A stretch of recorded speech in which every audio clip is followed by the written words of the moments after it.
Islands. Visit Cayman National Bank today for all of your financial needs.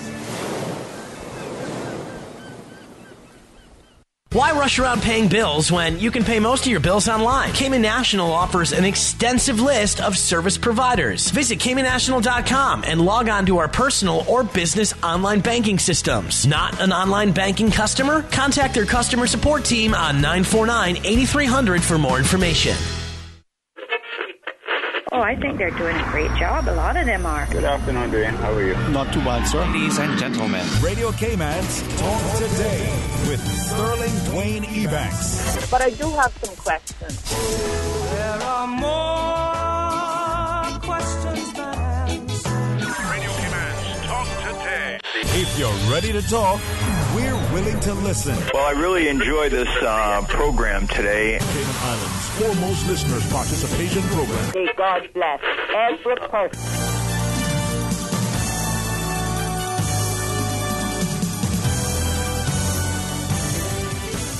Hey, good afternoon and welcome, and thank you so much for joining us here in this monthly edition of Mental Health Matters as we invite you to be a part of the discussion. Please stay tuned for Talk Today. Radio Cayman's Talk Today, the Cayman Islands' foremost listeners participation program.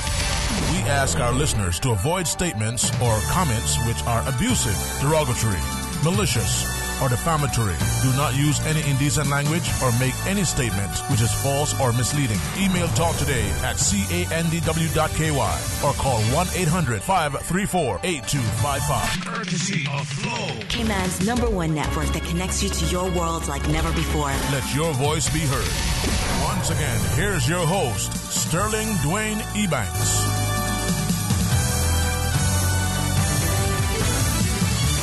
Hey, good afternoon. Welcome back. Thank you for joining us. It is Mental Health Matters, and I'm honored always to include Dr. Alexandra Boyd, not just for the great counsel, but the excellent work in helping us to facilitate a wonderful panel with an excellent monthly discussion. Dr. Lily Wagner together with a good friend, Ms. Dorothy Davis, joins us. So, Dr. Boyd, thanks so much. And I'm very, very pleased to, interact with her.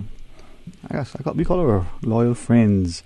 And this show every month brings hope, but also brings a bit of insight and an opportunity for people to increasingly, comfortably, very confidently have a discussion about the importance of our mental health. So thank you, to people like Dr. Wagner, Ms. Dorothy, and all of our guests thus far for helping us have this ongoing dialogue.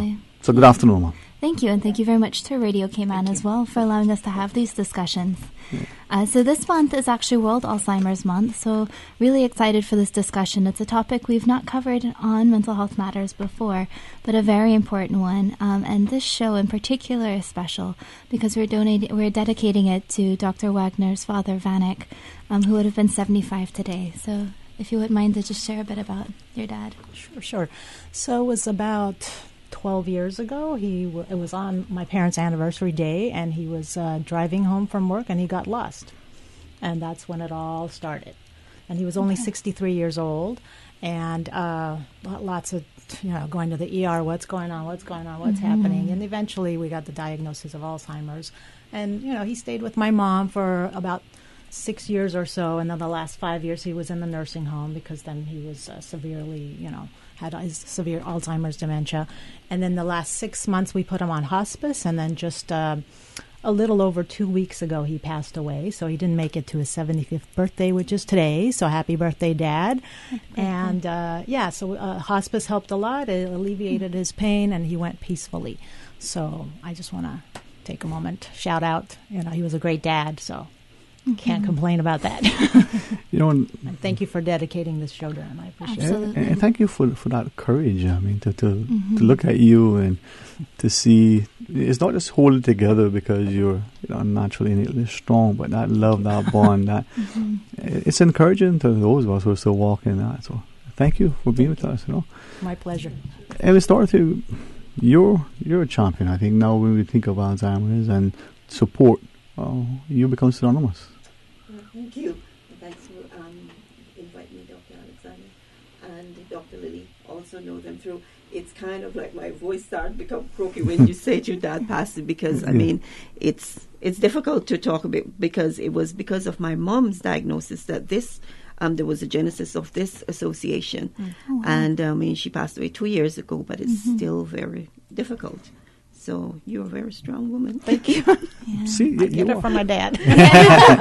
Nice. Yeah. And those are the things. And I'm hopeful as we have, not just this monthly discussion, but today's in particular, that we start to recognize the importance of looking, at mental health. And as we focus on the idea of dementia, Alzheimer's, and like how it affects the quality of life, our safety and security, but what we can do to continue to support and maybe recognize from very early on, not just appreciating that as they get into their 5th, 6th, 7th, 8th decade, that it could be even earlier. Some was, where's my key? Well, it's around your neck. Oh, Exactly. It's not just stress. It could be something. Right, Dr. Warden? Yeah, absolutely. There's so many factors that contribute to our memory and our functioning every day. And I think that this is particularly a difficult topic to talk about because of the implications that come with a diagnosis like this, but an important one as well. So today we'd like to talk about, some signs that what's normal aging and difficulties with memory versus some signs that there might be Alzheimer's going on. There's actually different kinds of dementia that can come up as well. Ways of coping with that, as well as ways of supporting the caregivers as well, which is a huge part of a diagnosis like this as well. All right. Well, I'm hopeful that those listening will join us and trust us. Some of us have, and we're in your shoes in a sense, right? Yeah. So we can relate, and hopefully through supporting each other, we can make it, somewhat make it through. Right? Signs, symptoms. Can I ask at the outset, with the greatest of respect? So I did a little bit of, I didn't want to call it a survey because that would almost imply, being smart and scientific. By no means. Right? So a couple of different people, a certain age group, and what was their perception? And everybody always, when you're old, and what are some of the signs? And they're like, well, first off, is it when you're old, and then what is old? Or is it, it doesn't matter sometimes. It may be, or is it prevalent amongst a certain age group? But is it for old? Because what was it before? Old timers? Old time, right? Okay. So that first question. Is it only for the aged and the aged? It's far more common in the older populations. 1 in 10 people age 65 and older, about 10% has Alzheimer's dementia. And in America, it's 5.7 million Americans are living with Alzheimer's today. Wow. So it's affecting a large part of the population. You can have early onset Alzheimer's, which will come in earlier, but that's far less common. Okay, and that was one of the things I wanted, that early onset, those early times. But perhaps, Dr. Wagner, from your perspective. Yes, and the early onset Alzheimer's typically has to do with the genetics. And there's the APOE4 gene that's very prominent in Alzheimer's, but it doesn't mean just because you have that gene you will get Alzheimer's. There's many people who have that gene that don't get it, and there's people who don't have it that do get Alzheimer's. So, but if you have that and you have 2 alleles of it, then you are at a much higher risk of getting Alzheimer's. And you'll see the early onset Alzheimer's is definitely genetically related. I don't know if any of you saw the movie Still Alice, and that was this young lady who was a professor, and then she started having dementia symptoms, and she was very young. She was like, 50 or something? Yeah, 50. Yeah, so we see that, but it's not as common as we see. As you age, after 85, your chances are much greater.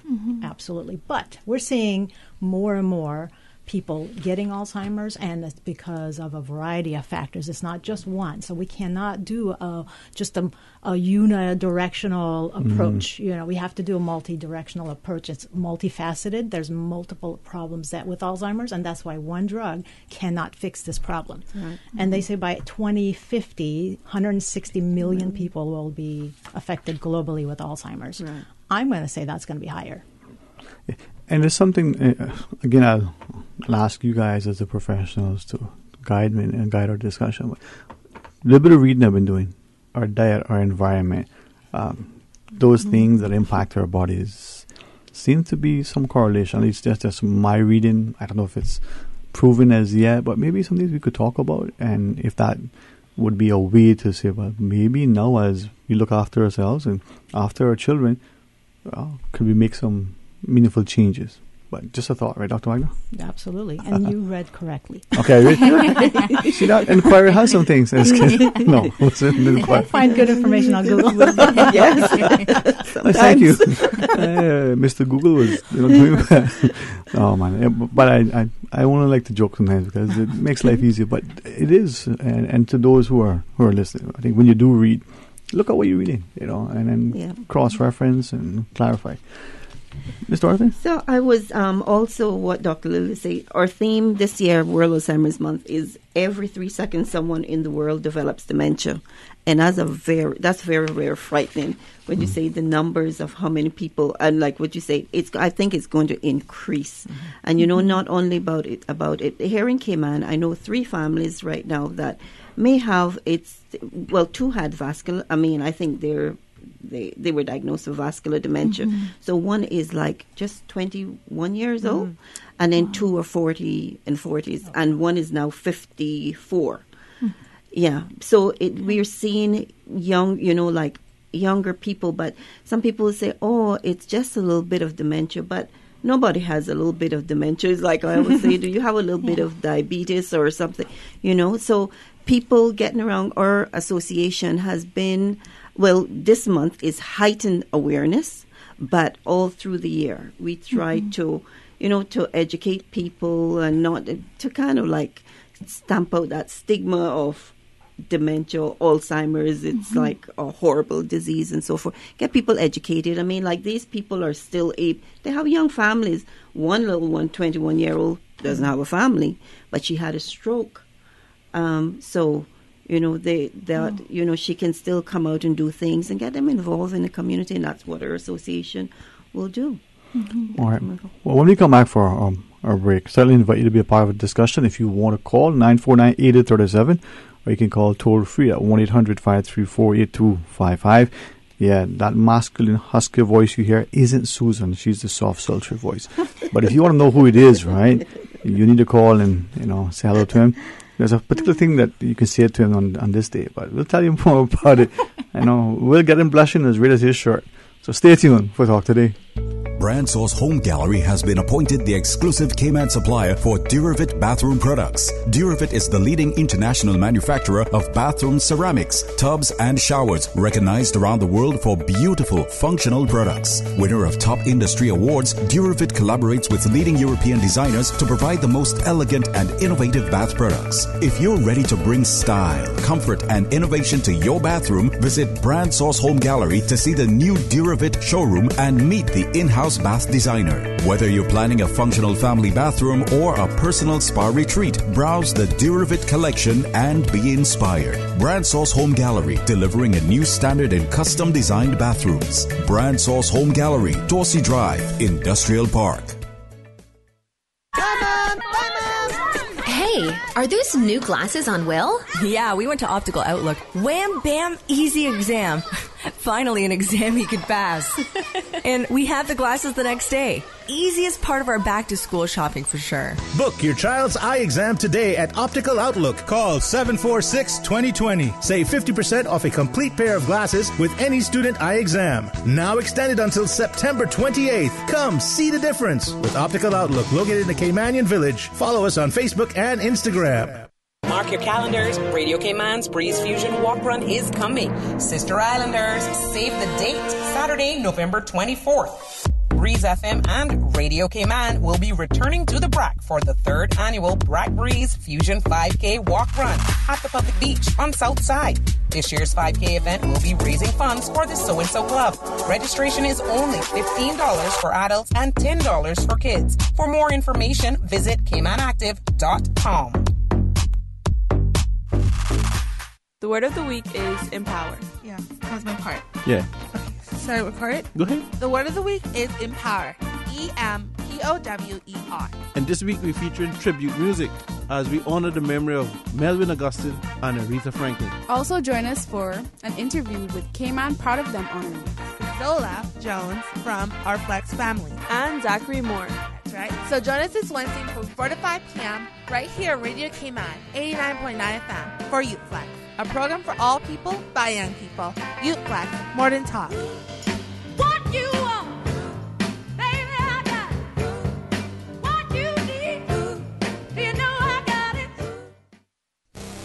RC Fusion featuring Billboard pop hit songs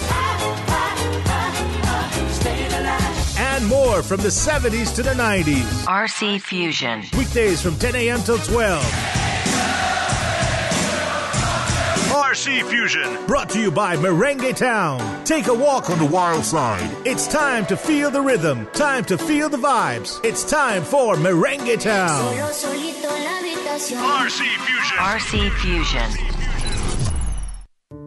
As parents and a community, it is our desire to have happy children who are able to cope with all of life's challenges. However, despite our loving support, sometimes our children suffer in silence and put on a brave face. Do you suspect that your child is experiencing problems, secretly struggling to cope, and is overwhelmed? If there is a possibility that they are anxious, experiencing troubling thoughts, and are suffering in silence, it is important to seek professional help. The Ministry of Community Affairs, in partnership with the Alex Panton Foundation, is hosting 5 community presentations on self-harm prevention this month and in September. These free talks cover how to spot the warning signs and who to turn to for expert advice. A question and answer will follow each talk. To get more information on the dates and venues of these presentations, please call 244-2426 or visit the Cayman Islands government website today. Talk today. But I do have some questions. Talk today. Cayman Islands' foremost listeners' participation program. Talk today. Because there are more questions than answers. What the public is saying. Waiting to take your calls right now. Sterling Dwayne Ebanks.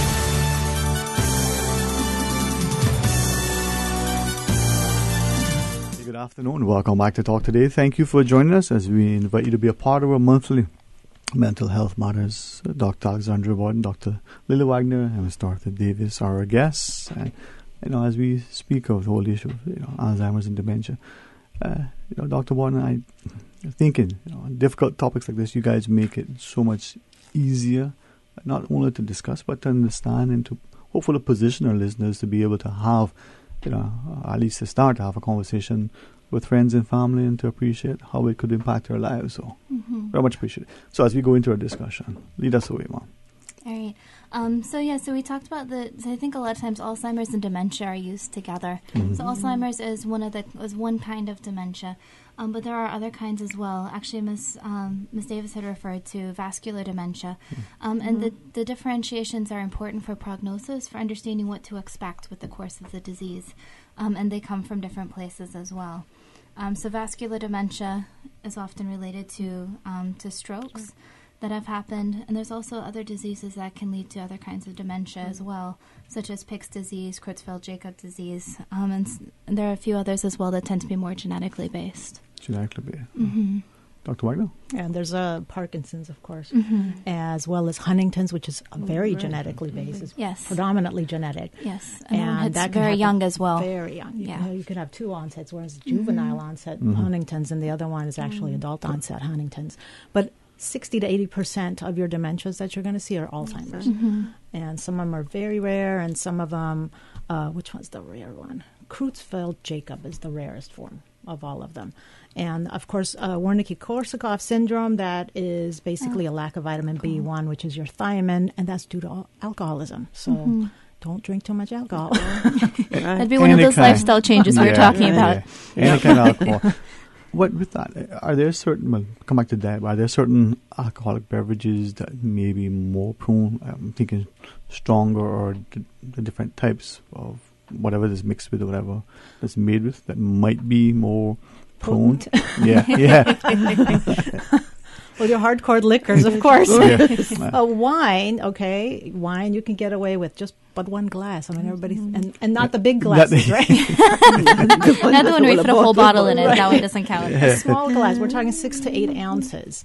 Some people mistake that for 12 to 16 ounces, and that's not. That's actually double glass. So with wine, you get that resveratrol, which tends to have a protective factor. But if you don't usually drink, then I don't suggest you pick up drinking because of that. There's other ways to get protective factors for your brain versus just drinking alcohol, because basically that does increase your insulin, and insulin is related to Alzheimer's disease, basically, to the point where some people call Alzheimer's type 3 diabetes. So we really have to watch what we're eating. That's imperative. Mm-hmm. It increases insulin resistance, which increases your chance of getting diabetes, and so on. So, Mm-hmm. And the reason, thank you for that, because the reason I was trying to get people to understand, diet, lifestyle, but equally, we drink, for instance, and let's just use alcoholic drinks. We think our liver and those things, but we don't see the impact on the brain. On the brain. Yeah, that's the hit further on. Right. Mm-hmm. And so that. Thank you.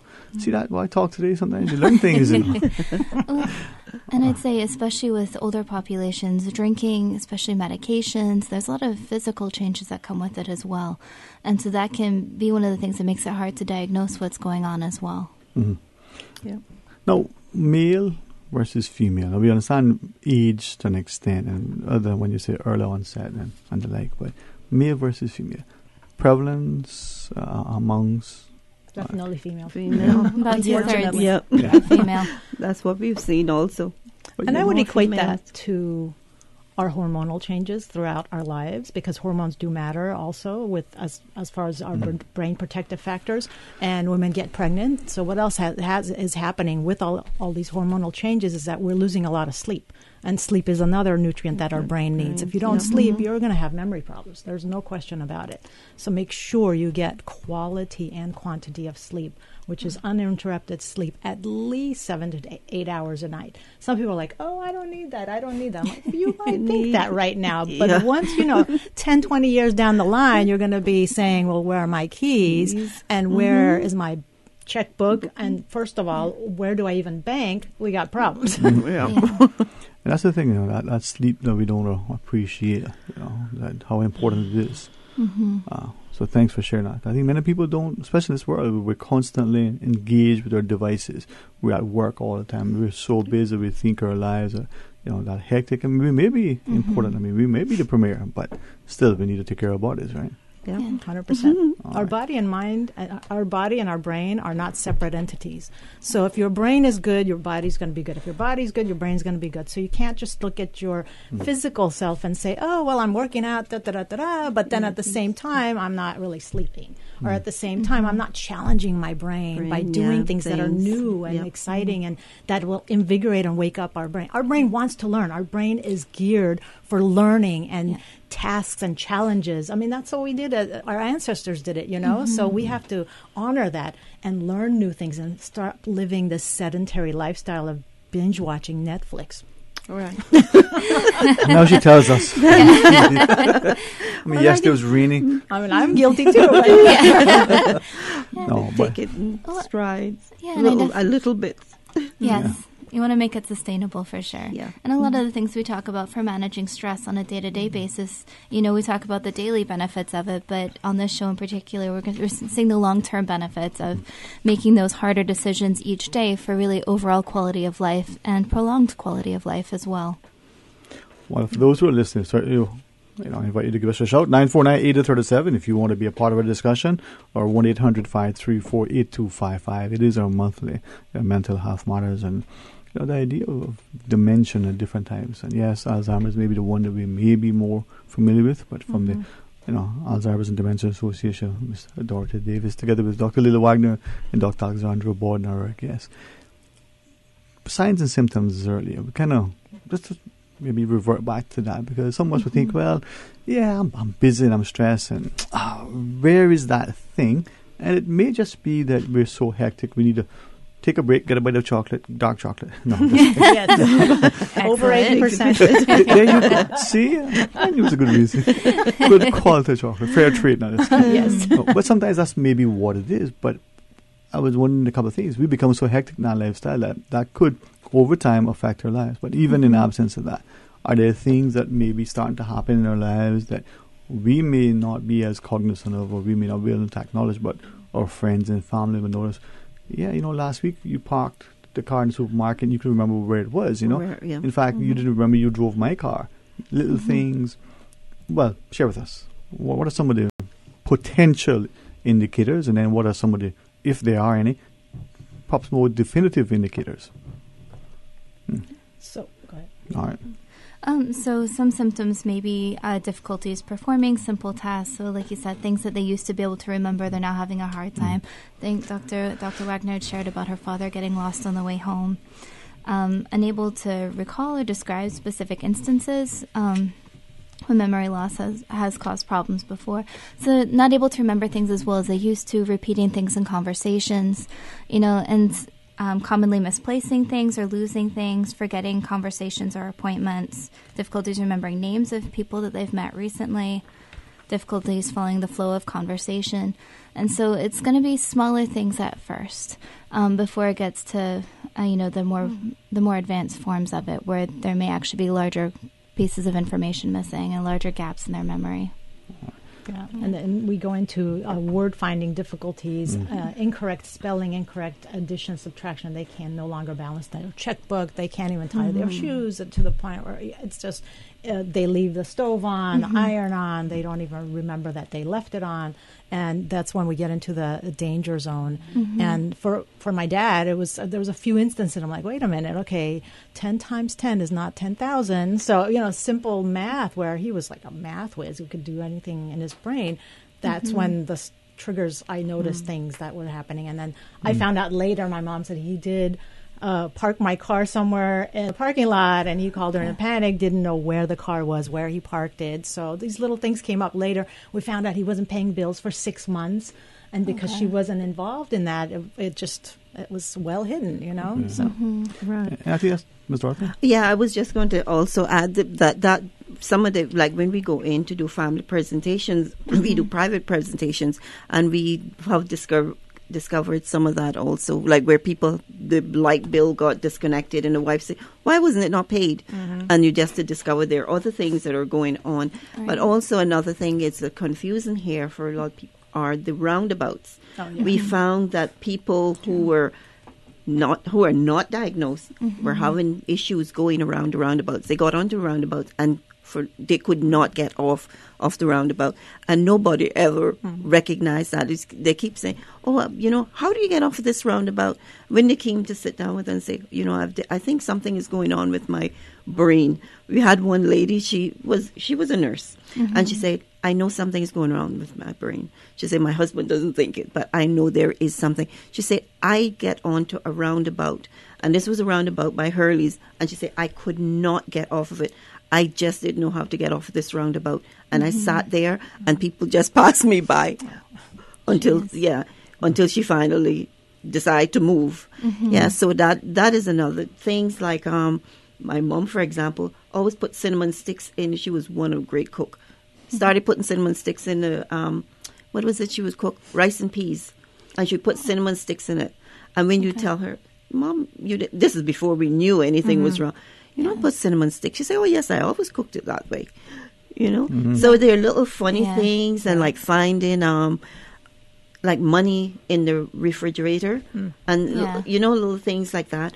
And you don't, you start to think. But now, as we educate people, they're picking up on those little signs. That is not, you lose. I've misplaced my keys all the time. But when I find them, I know what they're for.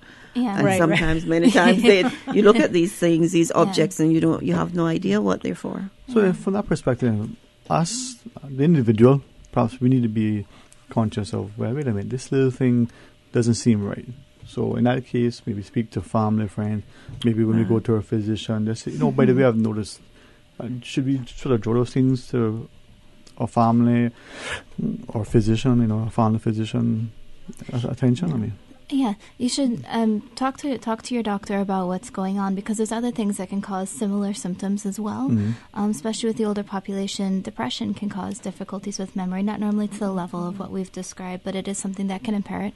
Certain medications like benzodiazepines can impair memory as well, and can cause even some other weird symptoms too. Alcohol is a common problem as well, especially as they begin to notice that there's difficulties. They might get defensive, I meant to put that there, or that's where I've always kept it, and so it can be difficult for them to understand what's going on, and so depression often co-occurs with dementia as well, and with Alzheimer's, as they begin to realize that they're not able to do what they used to do. All right. We do have a caller online as we go to our phones. It is our monthly Mental Health Matters. Dr. Lily Wagner, Dr. Alexandra Warden, and Miss Dorothy Davis are our guests. Hey, good afternoon and welcome. You're on Talk Today. Hi, good afternoon. All right, add something. Mr. Wilson. Okay, come up. I'm not able to hear the guests yet. Hello, I'm there. You get there? Can you hear me? Hey, good afternoon. Welcome. Hello there, and hello to the panel. I had a question. Let's say you think there's something going on with a family member. What is the best way to bring it up delicately to start to get help, say with a spouse? What's the right way to address the conversation? I think the best way to do it just to say, hey, this is what I've noticed. Have you noticed that as well? And just a little basic topic, just like, hey, this is what I've been seeing in you, and I'm just a little concerned. Right. Hello. Are you able to hear us, Mom? Yes, I can hear you. Can you hear me? Yes. Yeah. So the response was this, casual conversation. Recognizing this is what I've been noticing, and I'm just wondering if you have seen that as well. Nothing alarming. Let's just look into it, keep an eye on it. I don't know if that would work. I know some individuals would get highly defensive regarding this because it's a scary concept, and they've probably noticed a few things and they want to hide that because it's scary. Yeah, it's extremely scary, and they don't want. And it also, for them, they might feel it as a sign of weakness, and they don't want somebody to say, "Oh, you're forgetting." And we don't want to bring it up like that. Oh, you're forgetting, and oh, you never remember this. It's really just a gentle way of recognizing. In the last few months, this is what I have been noticing. Right. It's just my observation. Yeah. What do you think? Yeah. If I may add, just from my perspective, from observation, if there's a particular activity, let's say you and a family member engage in, or let's say family game night, or maybe it's you playing, your favorite card game, whatever, just something fun and light. Nothing intense. Maybe it's over dinner or you're cooking. Just have the conversation then. Would that be, I don't want to use the word non-threatening. It's not like I'm a professional, but in a rather casual, easy environment, maybe broach the subject then? Mm-hmm. Yeah, hello? Yeah. Okay. All right. Sorry. Do we see what happened here? We got 4 men in the kitchen. That's why this food is burning. I'm just kidding. My guys are not. Should I put on that? You want to put this one on? Not necessarily. Not necessarily. I don't want to mess up your hair. All right. But hopefully that'll happen. So, but to that caller's question, if you notice something that looks a little bit off, or you pretty sure, this is different, just for our guests listening, for that call again, the best way to perhaps approach that would be as casual, as comfortable, just sort of, by the way, but deliberately, by the way, in a non-threatening kind of way. Right. It's just like how you would approach a physical problem, right? This is where I think we differentiate mental and physical health, and I don't think we need to be that way because there's such a stigma if somebody's depressed or if somebody has dementia. You bring up stuff. If somebody has diabetes, you're not going to say, "Oh, I'm not going to talk about it." But Dr. Wagner, if I may ask though, sorry, we've got to pause and take a break. The question I was going to ask when we come back is this whole issue when someone has. They're playing a sport and they come back and their arm or their leg or they're limping. You can say that. But then if someone has an issue where maybe they're forgetting that aspect of how they respond and the defensiveness, let's chat about that. Hey, stay tuned. When we come back, please rejoin us.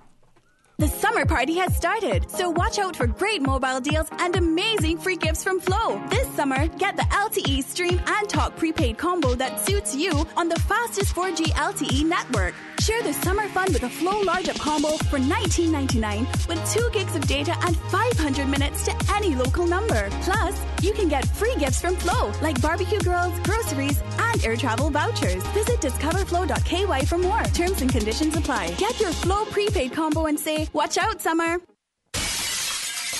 Sometimes things just don't go as planned. That's why you need Contractors All Risk Insurance from Fidelity Insurance Brokers. Ensure you're covered in the event of property damage and third-party injury or damage claims during your construction projects. And with Fidelity Insurance Brokers, you can be sure you are getting competitive pricing and superior customer service. Call us today for a free quote. Fidelity, we're good for you.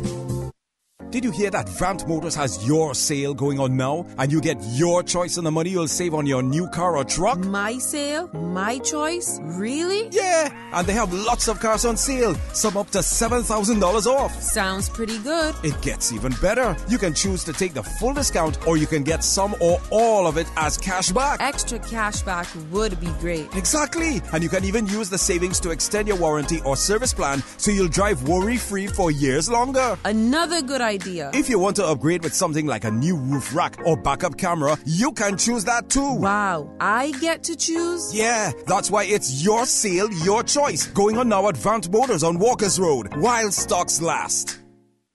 What if being in recovery from a mental or substance use disorder was something we proudly showed the world?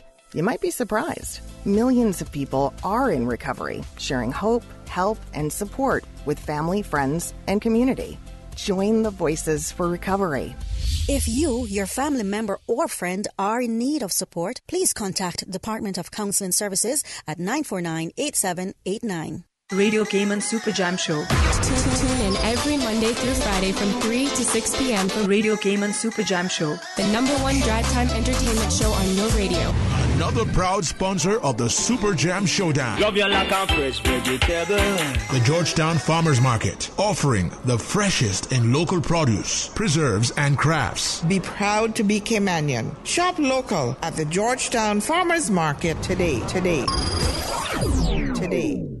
Sports Extra. The primary school league, all the girls, they're out playing, so hopefully that continues and carries on, as they age. Sports Extra. You just basically stretch a little bit and you just do a little jog, and then everything just goes away. I think that all the teams are developing. A lot of the teams put forward national team players, then you go away and you bring that experience back to your team with you. Sports Extra. We bring you in-depth coverage of Cayman Islands sports. Sports Extra. Sports Extra. I'm looking for avenues to get the word out, and I appreciate you for bringing me on the show to talk about Next Level. Sports Extra on your #1 sports station, Radio Cayman, as we feature members of the local sporting community, including athletes, coaches, and government officials. It's exciting. I think it's good for Cayman. For more sports updates, like our Facebook page, Radio Cayman, Sports Extra. Also, if you would like to be featured on our show, email at sportsextracayman@gmail.com. Brought to you by King Sports Center, providing your fitness, recreation, and relaxation needs. Talk today. But I do have some questions. Talk today. Cayman Islands' foremost listeners participation program. Talk today. Because there are more questions than answers. What the public is saying. Waiting to take your calls right now. Sterling Dwayne Ebanks.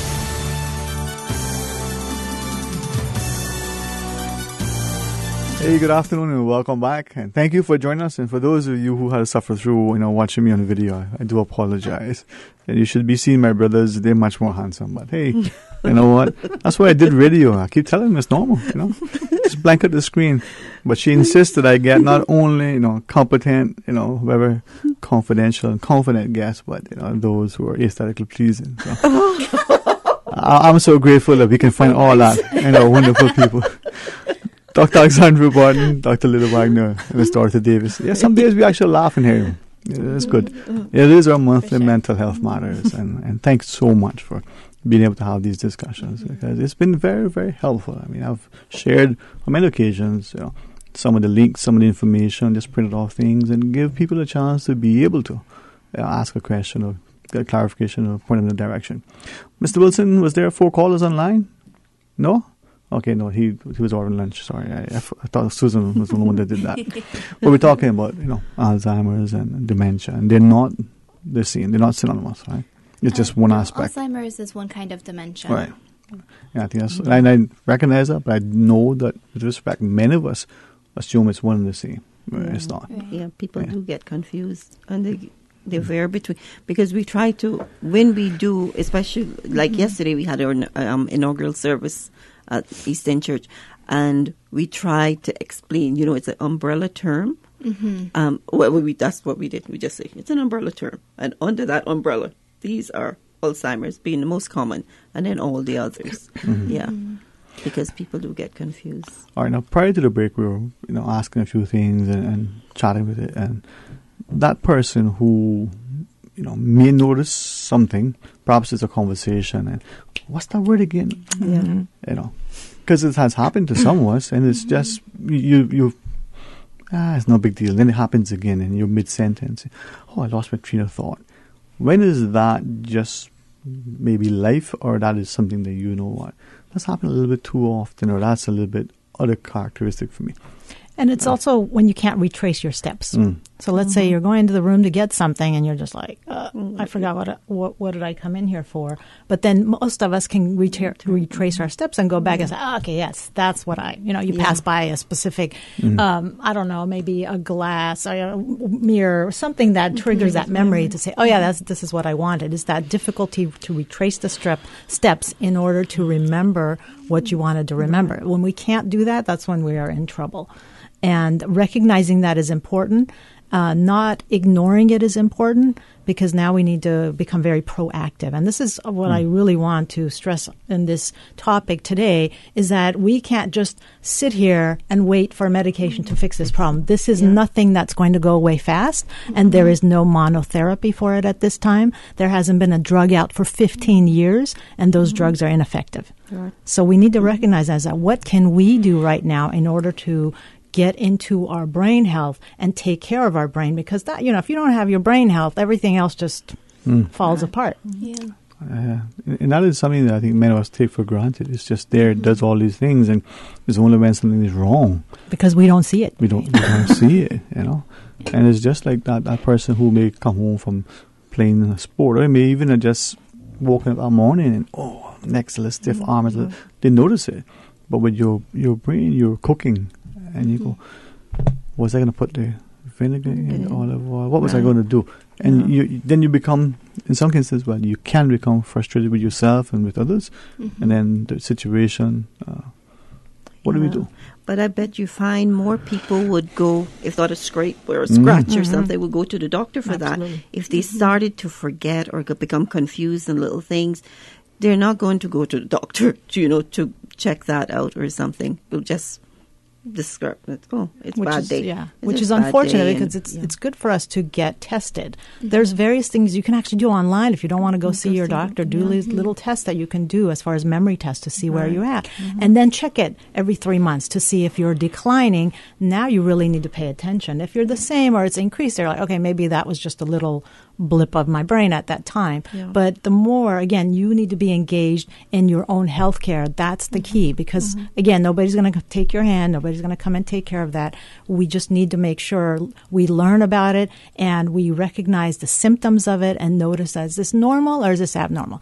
I talk to a lot of people and they'll say, that's just how it is when you're aging. And it's not how it is when you're aging. You can actually live a really healthy, prolific life if you take care of yourself.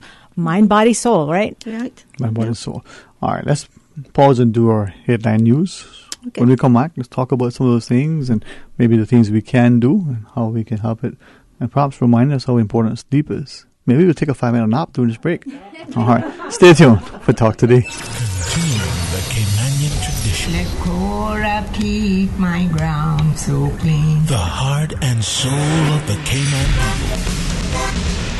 Thank you for keeping the culture alive. Let's read the news every day. From East End to Georgetown, down into West Bay. Radio Cayman in the Cayman Islands. Radio Cayman. Headline. Radio Cayman's newsroom. Headline. These are the biggest stories right now.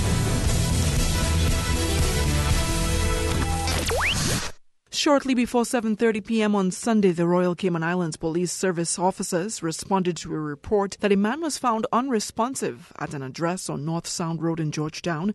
The man was pronounced dead at the scene. A full statement is expected from police this afternoon.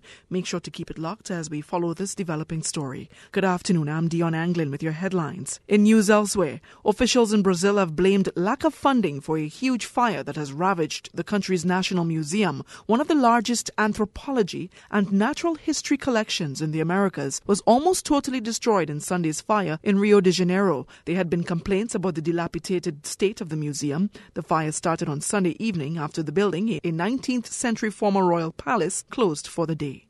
Carcasses of nearly 90 elephants have been found near a famous wildfire sanctuary in Botswana. Elephants Without Borders, which is conducting an aerial survey, said the scale of poaching deaths is the largest seen in Africa. The spike coincides with Botswana's anti-poaching unit being disarmed. Botswana was the world's largest elephant population, but poachers have been breaching its border. That's a wrap of your headlines. I'm Dion Anglin. Radio Cayman, the voice of the Cayman Islands. What's happening in your community? News and information, music and more. You can find us. www.radiocayman.gov.ky. Like us on Facebook and follow us on Twitter. Radio Cayman is your choice, your voice for today's biggest news. Radio Cayman.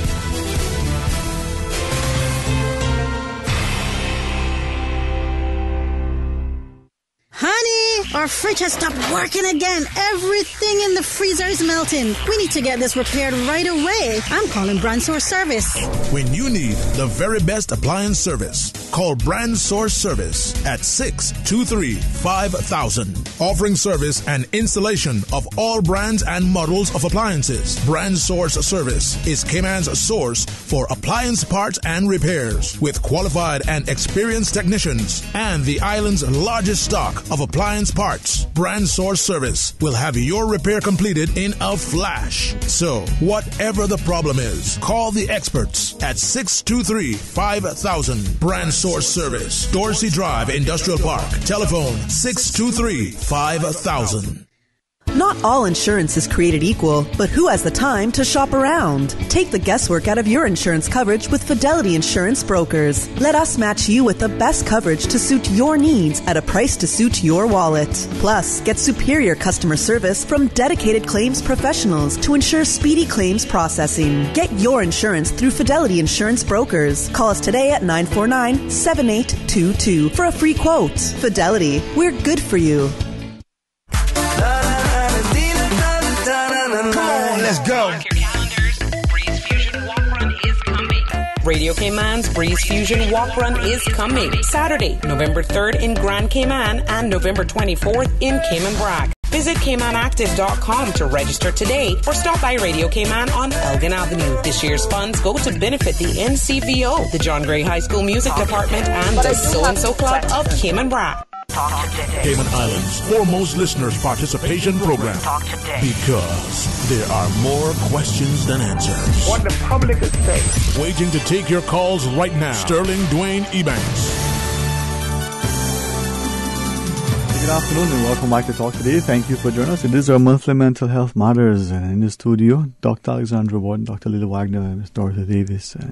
As we look at the idea of dementia and Alzheimer's in particular, the statistic that you give, 10%, I think Dr. Wagner, you shared that perhaps even in short order, it may be even be a higher number than 160-something million. Mm-hmm. What was it? It's a lot of people, and we could be impacted directly because it's us or our loved ones. As we go forward, one of the things I want to ask later is, what can we do? How can we help? How can we make, improve the quality of life? And is there anything we can do to even reverse it? Is it curable? And those things. It's not reversible. It's not curable. And that was one of the things I was mentioning on the breaks, is we did talk about the medications, and a lot of people do see medications for, essentially it's kind of management, but they don't cure it and they don't fix it. And I think that's one of the important things about getting in to see your doctor early if you can, just to see if there might be something else that's going on instead of just assuming it's Alzheimer's or normal age-related memory loss, because there may be something else that's going on. Some of the other things like the thiamine deficiency, even dehydration, that kind of stuff can lead to memory loss. So getting in to see your doctor can be helpful. We go to our physician, some of us. We're forced to go to our physicians, maybe because of our insurance policy, maybe because of our work, maybe because of our spouse or children. But we go and with the greatest respect, and they'll do a little quick checking. Your health is a horse. But you talk about the thiamine deficiency. Mm-hmm. Are there particular tests, whether cognitive or lab work, that we can do to say, listen, please check for these things so that, maybe they're not routine, maybe they should be.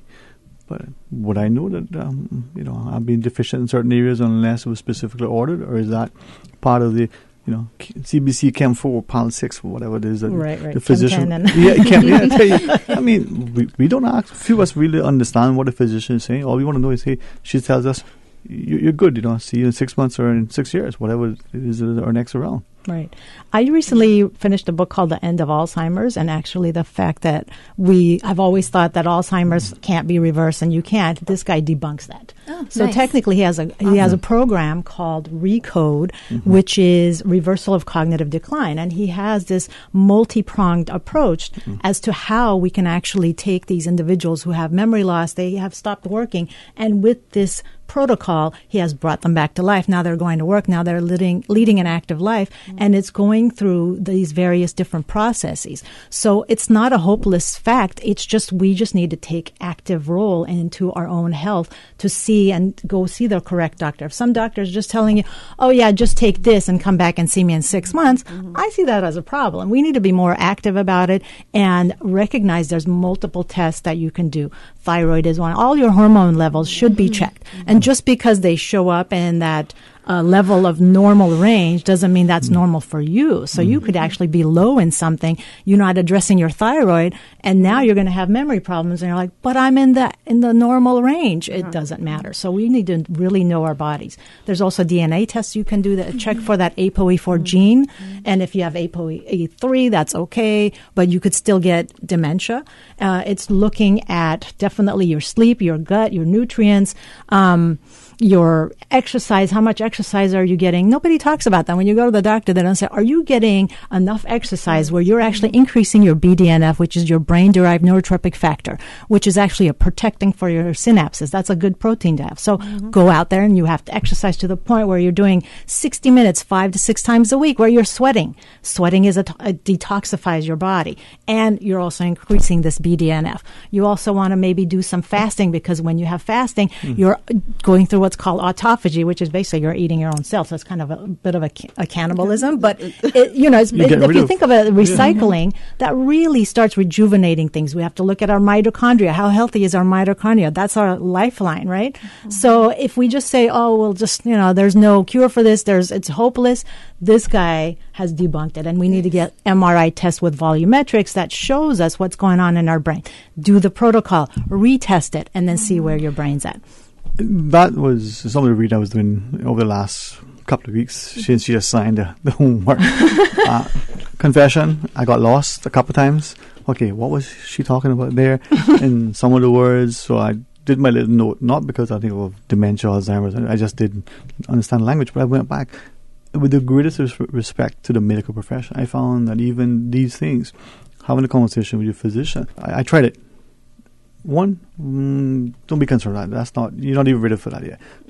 I use the word dismissive, as respectful as I can. Yeah. I thought, but I am concerned because I want to know, not just for me for now, but for me because found a friend for this discussion, but for me for, when I'm 120, I still want to be going. I mean, I got plans, baby. Good. You should. That's how, and then attitude is a big one. They did a study, like if you think you're young, that is actually going to keep you going longer.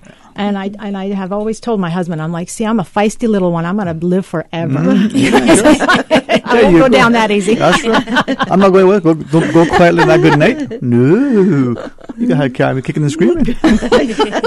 And I said deliberately, because that was one of the things I found. Attitude. My uncle always said, mind over matter. And that positive attitude, that desire to conquer things. Now, board games, checkers, chess, and the like, those cognitive skills, they're fun, they're relaxing, but they're also helpful. And, being socially active also. Very important. So little things, us who have family members, they're aging, perhaps maybe there was an injury, work or sports related early on that has limited their mobility. Maybe there is some onset of dementia. Like, what can we do for them now? You shared, Dr. Wagner, some of the things, but how do we keep them engaged? Are there things that we can do to help them to maintain the quality, to perhaps mitigate against any potentiality that they become abusive, aggressive, and the like? Because I've seen those things can occur as well. Definitely. What can we do? Well, again, it's not a one shot thing, right? We have to look at the multiple factors of it. We have to dial down their sleep, figure out how much they're sleeping, what's their nutrient content. If we're feeding them sugar constantly, this is not going to get better. We have to recognize this. This is like something I keep bringing up, and people roll their eyes because everybody loves sugar, but sugar is also highly addictive. It increases your insulin levels. It causes insulin resistance, which then leads to diabetes, and these are all detrimental for our brain. And then we're looking at how do we engage them? You bring music into their lives. It's things that they like. Get them to dance maybe, because dancing is really, really good for your brain. It does a few things, right? You're moving your muscles in certain ways. Maybe you didn't. Maybe take them to salsa class. That's complicated. and now engaging a few different things. So you've got the music going in the background, and now you have to focus on what your body is doing. And that keeps us feeling good and alive and young. And it's an exercise. So there we go. You're increasing your BDNF and you're protecting those synapses. Well, once a month, we have a memory cafe. And those memory cafe are for persons with, we say early to moderate stage dementia. We have some that, are like in a wheelchair. They come, but we invite them all. And they come along with a caregiver. And we do the same thing. We have music. Some that can dance, they get up and dance. But we just say, can sit in a chair and move the upper body and move their legs. We have noodle with the balloons and all those things. We have like a little Brent McLean and his little band will come in and play. All that alone is entertaining. Yeah. So we do. They enjoyed it. People look forward to it every month. We would have it more often if we could get the bodies too, and we had the space. But the Southdown Community Centre is only available to us, once a month. And so Memory Cafe is once a month, Southdown Community Centre. Yeah. It's usually the same day I gather, right? It's on a Saturday. So it's on a Saturday, and it's based on availability of the center. So the next one is like the 8th of September. 8th of September, yeah. And as I say, we have music. There's music. There's they love hymns. For some reason, they're hymns that they might not remember names, but they remember the hymns. They remember the hymns, and we have music. Some dance. Some sit and listen. Some said, I'm a Christian and we don't dance. They just sit and listen. But they move their fingers, though. That's fine. Their heads, and their heads, and you can see the feet going sometimes. But it's real, and then we always do some kind of art. Those that want to play games. We do arts, crafts, and some beautiful things amazing what the things that they make. What time? Because it's 10 to 1. Yeah. So we start at 10, and they always start with the hymns and the things. So when people, they're coming in, and then we do the music. So the music could go on for half an hour most of the time. We do the chair exercise. They do their crafts, and then we always serve lunch. That's the last thing. By that time, they're ready to go. Some start to get fidgety and so forth. But even there, you're getting physical activity, you're getting social interaction, mental stimulation, you're getting a chance to fellowship, to bond, to do these things. And that is maybe unfortunately what is lacking in our society. We had that extended family where you got together, maybe on Saturday night, maybe on Sunday afternoon, and everybody was out, and there was, 3 or 4 generations running around the yard doing things and having fun, right? Yeah. Safely and lovingly. Perhaps part of the reason why we're seeing so many declines now in our society. But with that, though, as we're looking at the potential impact, the environmental, our diet and lifestyle, the fact that we're not sleeping, the stresses and stressors of our lives, these screens that we're on constantly, whether it's the one on the wall because it's the news flat screen that we've purchased and we're glued to it, we're doing all these things affecting us negatively, potentially? 100%. Yeah, there's no question about it. Because we are, number one, we have a lot of toxins in our world that we're being exposed to. The lotion we're putting on our skin, shampoo we're using, that plastic that you're actually putting in the microwave that you're reheating your food in.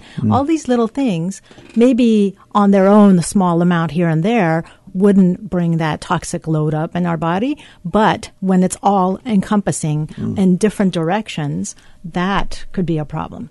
that has been shown to create lots of hormonal imbalances, especially if we're also eating food that has antibiotics and pesticides, all these little things. What's happening is bombarding our body, bombarding our brain with toxins. And so those plaques that the amyloid beta plaques that build up in Alzheimer's are actually the brain's trying to protect the brain. But it can't handle all that load, so eventually it just becomes overwhelming. So when they do an autopsy of the Alzheimer's brain, you see these plaques and tangles.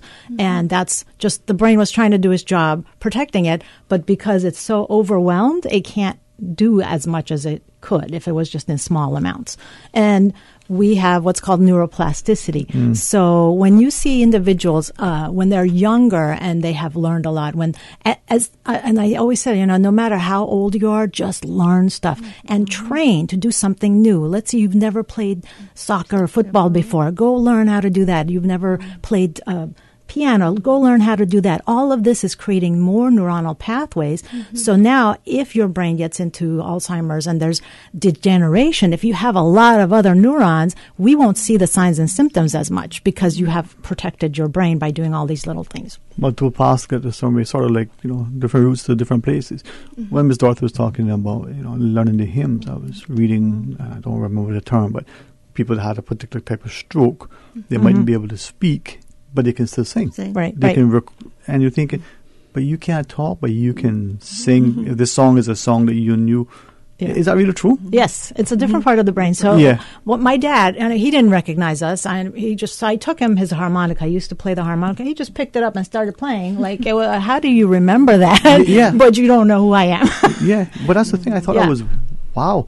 So even like that, so more and more that we can do with them now and continually, the brain to me is, wow. It's fascinating. It fascinates me. It fascinates me too, and this is why I'm a student of life and a student for life forever. Because the more you learn about the brain, the more you just want to delve more into it because it's amazing what happens. And a few of the things I put together is like we want to heal our brain. In order to heal our brain, we have to heal whatever's happening. So if we've had a trauma, we need to heal that. If we have depression, we need to heal that.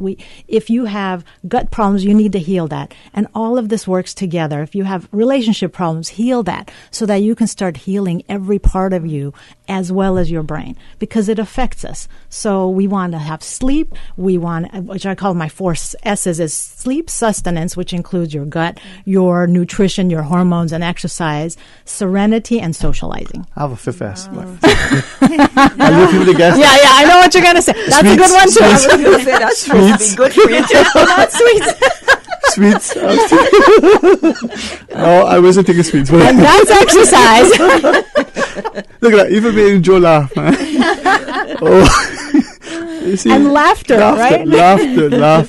It's the best medicine, man. I think that's what makes my father so young, man. Because let's laugh. He plays games in the house. I mean, we've knocked over a few ornaments. Confession time. It's good for the soul. No, but it keeps you good. Mr. Wilson, we got the final break to take. He said, "Yeah, good save now, boy. You got to make his report to ICT as to what we're up to." No break. We're good. We can keep talking. You got to take a break. You sure? I don't want to do that anyway. When we come back, we'll talk today.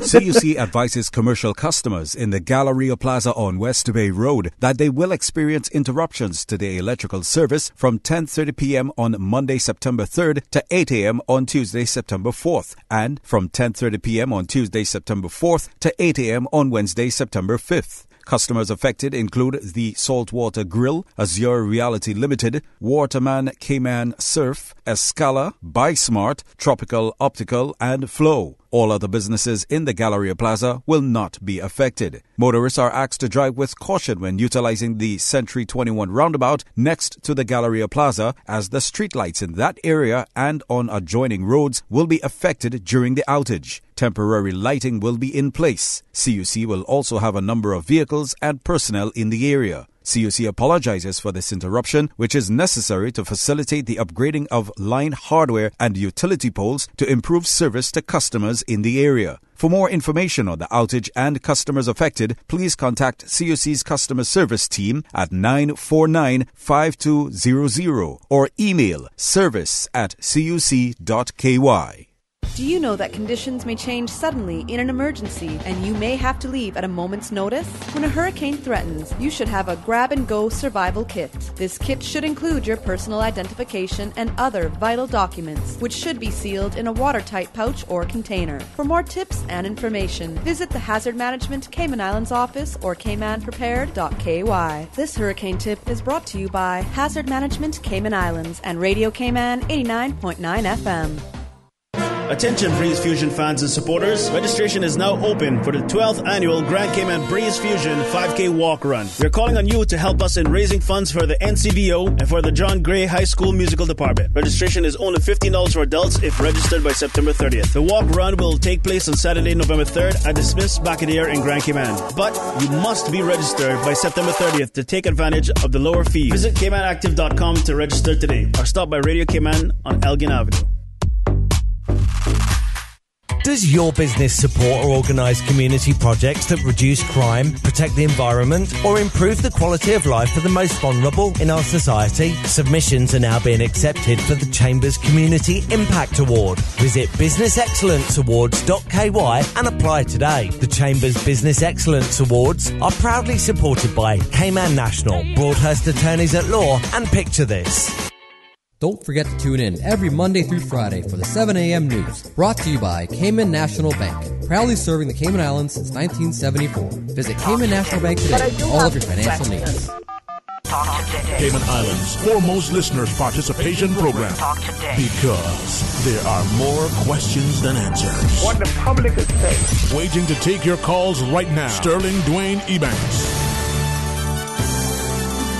Hey, good afternoon. Welcome back to Talk Today. Thank you for joining with us, and I'm really grateful to our wonderful panel for this excellent discussion. Yes, I've laughed, but hopefully in my misbehavior, you actually learned something, and appreciate that the great resources Dr. Alexandra Boyd and Dr. Lila Wagner together with Dorothy Davis.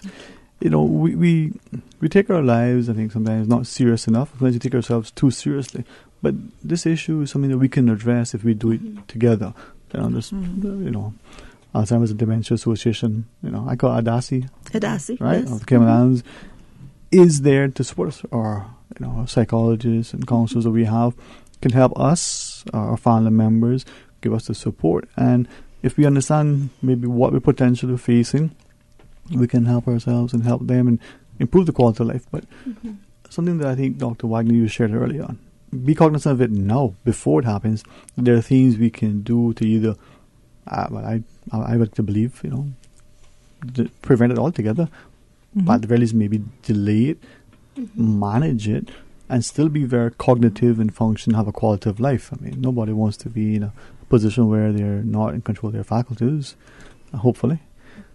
But then there are those who say, well, I wish I did, but now I'm in this position. So help us, Rhonda. It's never too late. I mean, of course, you get to a certain time where you're not even scoring anything on any of the mini mental status exams or anything like that. But when you notice it and you're like, okay, what can I do? I'm tired of feeling this way. I'm tired of not thinking straight. Where can I go for help? Let me start. The number one thing is to get your scores of whatever that is, whether it's your hormone levels, whether it's your vitamin D levels, all of it, right? Get some imaging done just to see what your brain looks like. You can't just guess. And just remember that now that you're noticing symptoms, technically the disease started about 15, 20 years before, which is a big one, right? All right. Can I just reverse? I understand that we're, nobody here is a medical doctor. I do play one on TV at night.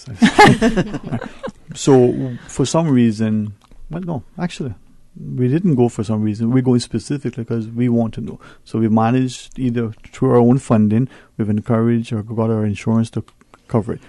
Is the MRI the one to get to be able to look at? So I want to look at my brain. I want to have that base. I want to see what the skin looks like. You can X-ray my hand, so do the MRI of my brain. Is that what we should do? That's one of the things that this Dr. Bredson, who wrote The End of Alzheimer's, he says get the MRI specifically with volumetrics. So that's what he recognizes as that you should look at that and then do the protocol that he has, which is a ton of stuff. And if you want that information, I could just refer you to the book because it's overwhelming. but then recheck it. There's another doctor in California. His name is Daniel Amen, Dr. Daniel Amen. He had a special on PBS. There's another doctor at UC San Francisco. His name is Dr. Mike Mezer. Oh, I want to say his name, but I might mess it up. But he did also a PBS show. And all of them have specific things that they do, but they're all falling under the same kind of guidelines. Dr. Amen does SPECT scan, which he looks at, and he shows the brain of a healthy person and the brain of an Alzheimer's patient. Or he has a patient that comes in who has a little bit of ADD, some memory problems, all of that, looks at that, puts them on the protocol of what he recommends as nutraceuticals to help the brain, lifestyle changes, brings them back, does the SPECT scan. You see a huge difference. So it's not hopeless. We just need to get involved and just get out there and get the right stuff. If you can't get it from the doctor, go get a second opinion, third opinion, fourth opinion. Don't give up.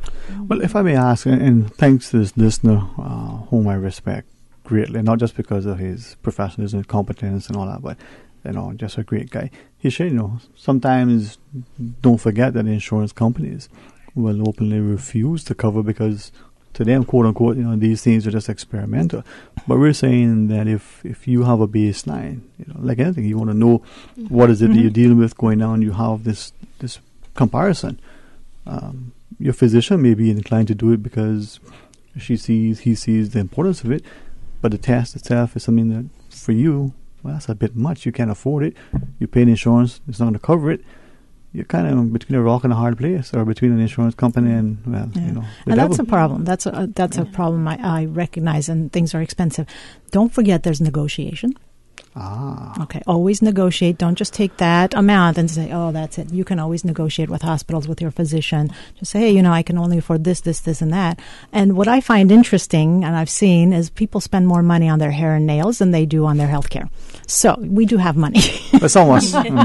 Yeah, you don't have to worry about it. Okay, there we go. But just knowing that, hey, I can actually spend this money on healthier food than on acrylic nails or whatever it is. But it's prioritizing what's more important, because acrylic nails are also toxic, right? So I'm just some of them may be healthy nowadays, I don't know. But in the long run, is what I'm doing today helping me or hurting me? This is the question everybody needs to ask. So look not just, on the outside, but look on the inside. That's so right. Don't look today, look for tomorrow as well. Mm-hmm. I know some of us have wonderful relationships with our physicians who will argue, vehemently on our behalf with our insurance company. This test is not because I'm going to make money on it, but I need this for my patient. And then even with their assistance and concession, it's still, financially prohibitive for that patient. But don't give up. Maybe make some changes, try to get her sleep in order, play some games, the 5 S's, get them in. He had to put his fifth S in there. Mr. Arthur? Yeah. You're a proponent? Yeah. oh boy. It's on Monday? I tell you, September is usually a good month. Is my birthday month too. I know. Happy birthday. In a few days. The 13th. Remember our seafarers in September? Yes. I should behave. No, but this is, and I do that deliberately because I think sometimes we don't see the importance of being familiar and having a positive, laughter. Oh yeah, that's probably my mom telling me to behave now. Yeah. And she's like, try to behave. You got family listening.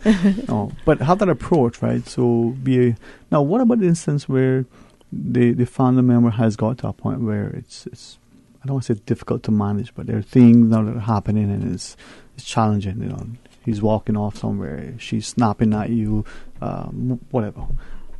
Give us a little perspective as we, look at the end of our discussion here. Yeah, we that's when it gets challenging, and one of the things we don't want to have is that caregiver burnout, whether it's a spouse or a family, a sibling or a kid or one of your children that's taking care of you. You don't want to have that burnout. In the States, there's respite care where you can actually take them for adult daycare centers. And, one of these days we'll have it here, because just imagine having that memory cafe every day, how much better they're going to be off versus just once a month. And then there's also in-home support services. So it's recognizing the burden that you're carrying how is it helping this person? Because now if you're overburdened as a caregiver, you can't really take care of this individual. So ask for help, ask for resources that can help, and get somebody to come in here. Ask for, your other kid's sister to say, hey, come and watch my dad or watch my mom for a few hours just so I can sleep. Yeah. Well, we don't have a respite center, but we provide it for the caregiver. So what we will do, we will fund it. So, and they can choose like the agency that they want to come in. And because we understand, some of them are caring 24 hours a day. There's no break. Even some of the paid caregivers, not only the care partners, but the paid caregivers, they're working 7 days a week around the clock. So what we've just done we did it for a month for a family who the person is very ill and the caregiver just needed a break. So Reach came out to our support group meetings. We recognize, we know something is going on. So we just asked the family, would you care, to let us do that? And then we provide like one-off things. Of course, we have to get funds. So that's why we do our little fundraisers. And, but where there are funds, we do provide the respite once they contact us. There's a couple of books. One is called The 36-Hour Day, and the other one's called The Caregiver's Bible. So if you are a caregiver, I would highly recommend reading those books because you have to do that self-care. And when they get to and I think one of the hardest decision is, do I put my loved one in a home or not? That was a hard decision for us, but I knew my mom couldn't take care of my dad at that point. They get to a point where they need more care than an elderly lady can provide. She's got her own arthritic issues, and I was working, so who is going to do that? And at that time, I worked in California in the nursing home, so I knew specific nursing homes, and I was like, I'm going to take him here because I know these people, and I know they know me, they're going to take care of him.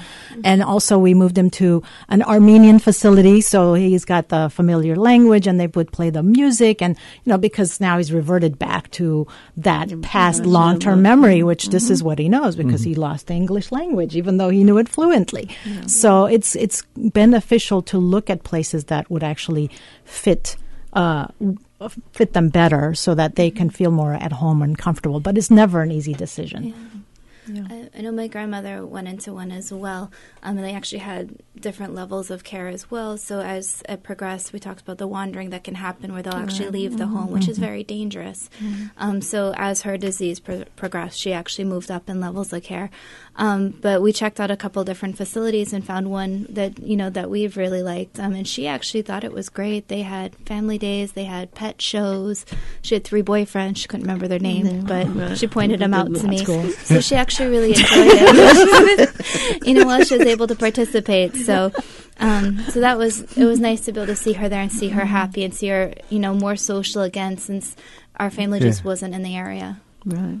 And this is, I think, the challenge that we're going to see as our societies change. And even here in the Cayman, I think, Ms. Dorothy, you and your organization helps us to appreciate that many of the things way back when we didn't understand or weren't comfortable talking about, even within our own family, certainly less publicly, we're starting to realize that, there's no shame. It's actually helpful for all of us. Yeah, and that's why I think it's important that the people there are members of this society and they should not be shut-ins. I think it's important to take them out. And I can only speak for myself. I always use myself as an example.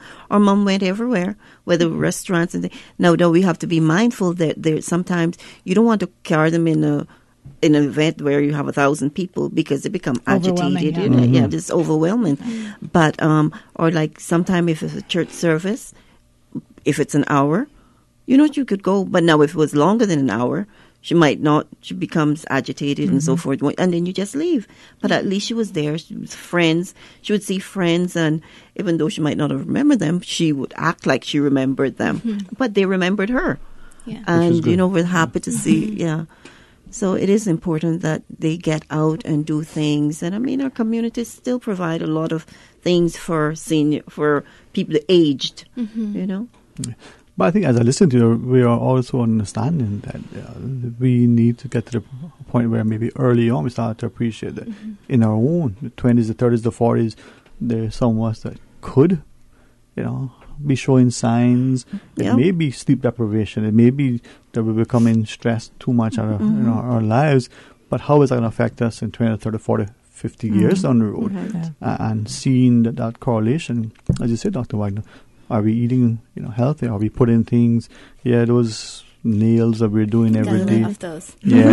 I have, and the stuff we put in our hair. I mean, look at my hair now. Not to knock those industries, but are we cognizant of all of these environmental, factors? The microwave. Some are still think, maybe we shouldn't be messing with that. But if we are, is it that we put in our food in a plastic container? Is that, and it's not that because we're weird, but potentially, is it affecting us? What about our cell phones, and we're glued to our eyes, are constantly there? We know that, the optometrist is telling us, hey, down the road, potential signs of cataracts much earlier. Well, is that one thing that could be something else? And also hearing loss. Hearing loss is highly correlated with dementia because the brain no longer understands the language to then interact. So when people have hearing loss, they tend to isolate, right? They're too embarrassed to go out. So they will just withdraw from social situations, and that's a detriment to the brain. See that? Social interaction. Yeah. Very important. Important, yes. One day I'll become a social butterfly. Not so, introspective is good, but not so introverted, right? I'm such an introvert. I know. I can tell. Yeah. Yes. Be surprising. I was, and I probably am. So am I. We're like two peas in a pod. No, but I really appreciate it, and you're always welcome to stay on. I just looked at the time, and he's not paying attention. Neither am I. We got a break. No, I will keep talking. He's not paying attention. That's good. We keep talking. He's awesome. I give him a hard time whenever he's on the road. No, but as we're looking at this discussion and for those who are listening, resources that they can point to. I've looked at some of the material that you had, Dr. Wagner, and I don't feel so bad now. When I was looking at it earlier, I thought, hey, I follow that, and I believe that it is possible. I believe the things that we're doing, but when we're trying to cope with it, is it? How different is it for the person who is, diagnosed when compared to the person who is the caregiver, whether the paid or the family, in terms of coping with it? Are there things that we should be mindful of? Maybe we started from your perspective as an organization. Well, irrespective of whether it's a paid caregiver or a care partner, caring is caring, and it's something that you need to love it, because caring for a person with dementia is totally different than caring for anyone else. You're going to be the days, the good days, the agitation days, the crying days, the depression, whatever. It's so many different. That one person, you can see 6 different personalities probably in a day. And one of the things that we do when we do the caregivers training is to let caregivers know that in order to take care of that individual, you need to take care of yourself. And you talk about all the things that you need to do. You need to sleep, get your sleep, eat properly, get a break, get that respite if it's offered to you, take it. Especially we notice that wives, especially, they feel guilty to leave their husbands. Right. Don't feel guilty to leave. Just he's going to be in good hands. Just take a break, go and get your hair done, go walk, sit on the beach, do something, read a book, whatever you want to do. But it's important to get the break, because one thing that we've noticed in statistics, I just came back from a conference, and there was a lady who was 54 and her son was 22. He dropped out of university to care for his mom. He's an only child. And one of the doctors there was telling him that he needs to get some help, because it's important for him to continue his education. His mom, she's forgotten him, because she has progressed really fast. They only have 4 years. And it's so important for him to get, to continue on with his life. Not only put his life on hold, but, there are facilities that will help, because he felt guilty of putting his mom in a home. But we can't feel guilty of it, because we need to.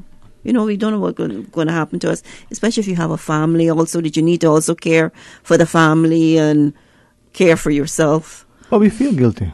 I mean, put in the the family member in a home, leaving a family member with another family member when you're that person who, well, I know the maids, I know the routine, I know, it's easier said than done. The only thing, we don't have that benefit here, of putting them in a home because the only facility we would have is the Pines Retirement Home.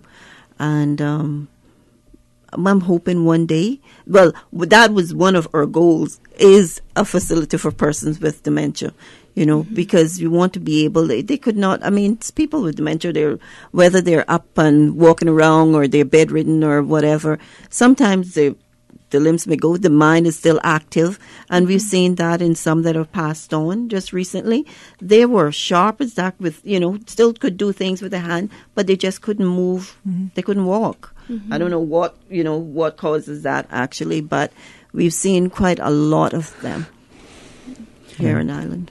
Well, and I'd say as well, probably with, lots of feelings in addition to the guilt would be, the grief that comes with a diagnosis like that too. And it's such a shock, right, because of the implications that often come with it. So I'd say, it's important to have that space. I always hear you can't pour from an empty cup.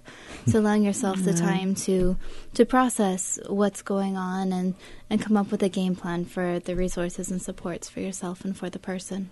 Well, what about the person who is, the one that's diagnosed? The caregivers, but then you're the one who's facing this thing. You're looking down the road and you're understanding, wow, this could be the prognosis. Dr. White? Yeah. And that's what my dad went through in the beginning, first few years. It was just like, I hope they find a cure for this. I hope they find a cure for this. And at that time, I didn't know all of this stuff that was going on. And this is research that has come out in the last 10 years or so, but he's dealt with this for over 12 years.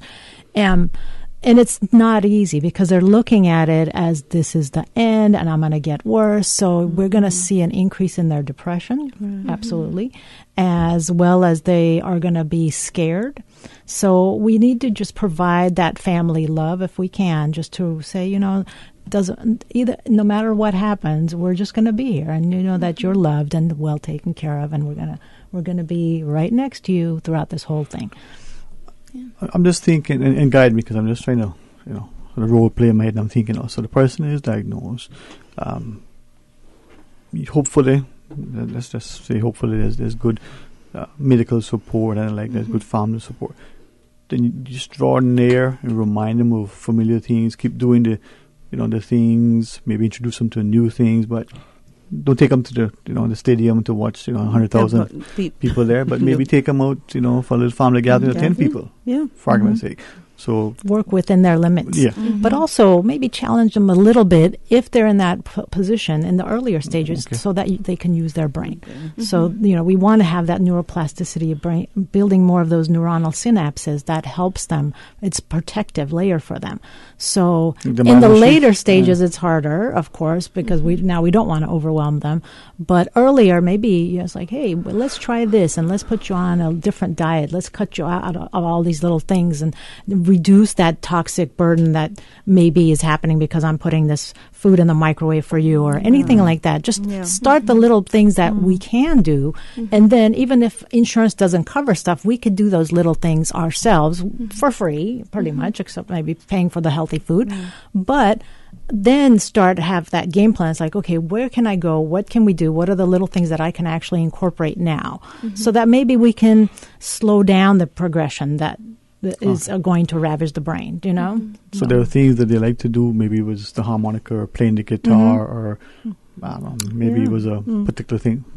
Do that as often as you can. Yeah, encourage them to do that. Take them out in the sun, get some vitamin D, vitamin C here, a lot of vitamin C.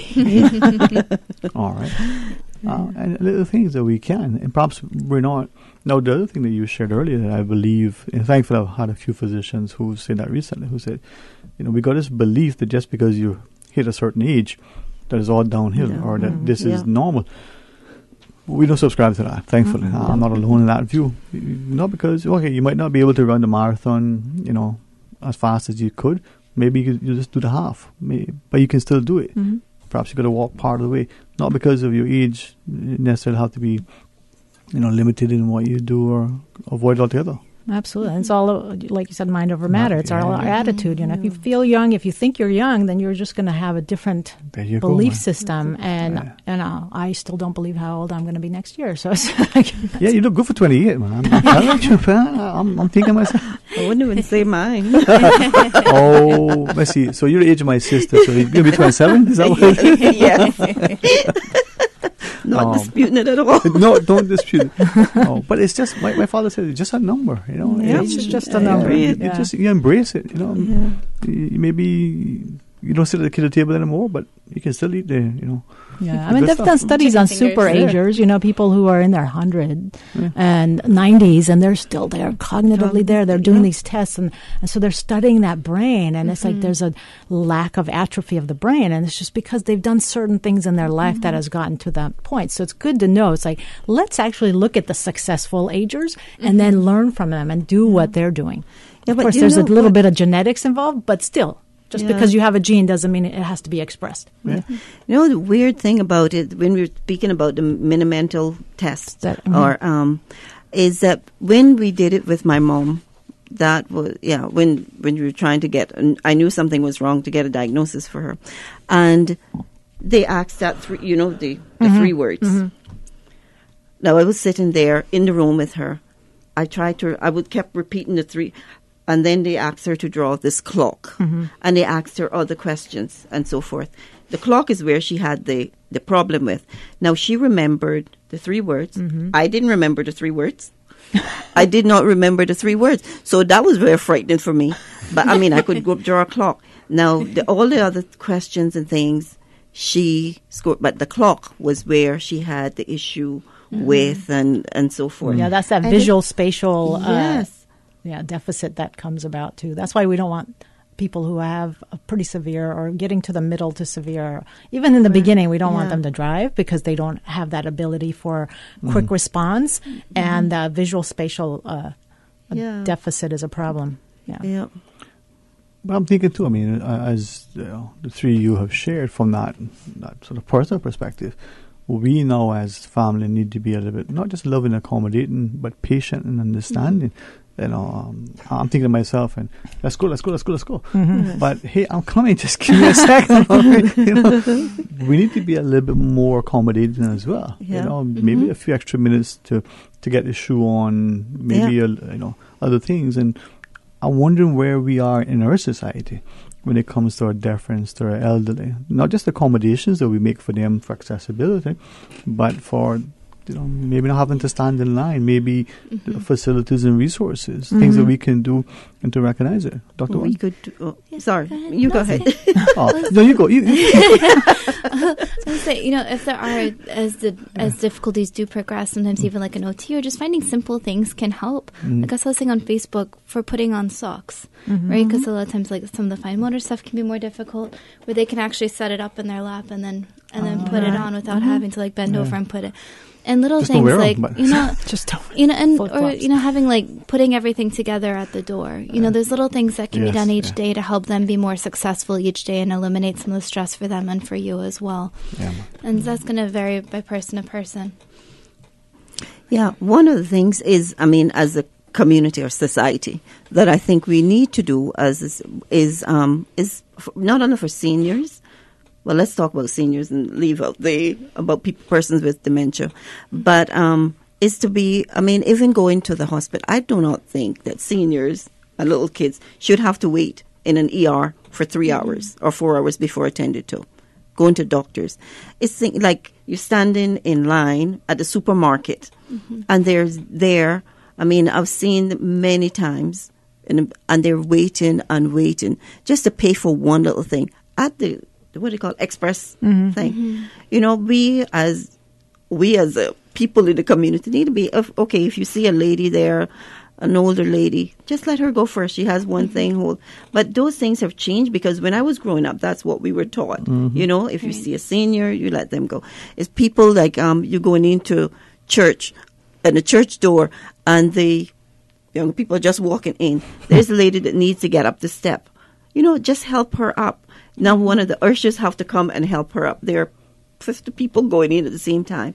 Yeah, those are things that I think that we need to do. But in the BRAC, they started a brain health clinic. They were starting a brain health clinic, and where persons with think they may have some form of forgetfulness would be going there to get tests. Now, that was something that we weren't starting in the HSA, but we were working towards that, and that hopefully that every district would have one. So that's one of our other goals. That's exciting. Yeah, and I think that's something that and the brain, honestly, fascinates me. Once I find mine, I'm sure I'm going to be convinced it's fascinating. No, but it's fascinating because of the things it can do in the different zones and the parts that affect different things. And have you ever tried, I mean, maybe I'm weird, but you ever tried closing one eye and see how it affects your vision, or pretending you don't have any sight or any hearing, or maybe you're right-handed but only use your left hand? It's not about empathy, it's about appreciating how everything works together. You know, take and just stop using your thumb. You know, you got 4 other fingers. But wow, that thumb is very important. Very important. Even your feet, even your little toes. Everything plays a role. You know? And I think from what you share with Dorothy, in our society, if we have a deference for our elderly, the simple thing, you know, just respectful. Oh, sorry, Mom, you go right ahead. Yeah, you could have a cart full. But really? I mean, is that going to really put you that much out? We're not there. How do we expect to be treated when, God's willing, you know, we get there as well? We used to be there. Yeah, right. So we can get back there. All right. without great effort, you know, I think we can. I mean, we have automatic doors. We didn't have to even open the door anymore in most places. But we're not mindful, I think, of that impact, and not just the limited mobility at times, but just accessibility of certain things. I don't know. Well, and patience. Just be patient. Take a breather. Yes. Right? And be patient. And I know in this, with the dementia patients, there's a lot of times we have to repeat ourselves, which could get frustrating and agitating. But so what? You're just repeating it. It's not killing you. It's okay. They just don't remember, so you're just going to repeat it. And accepting that then makes it easier. So what if it was easy? If you think about it as, oh, well, this is easy, then you're not fighting it. But if you say, this is so hard, I can't do this, then there's a fight. Yeah. It's not intentional. Right. That's important to remember. Yeah, I think too. I mean, what you were sharing, I was thinking back to an incident in the supermarket some time ago. You know, didn't know the gentleman, but he was there and he was counting on his coins. I mean, he knew what he bought. He was going to get his check, but it took him a while because... And I thought, you know what, either two things. He's going to either be very specific with his funds, but maybe, just maybe there's an issue. Yeah. There's another guy who's behind me.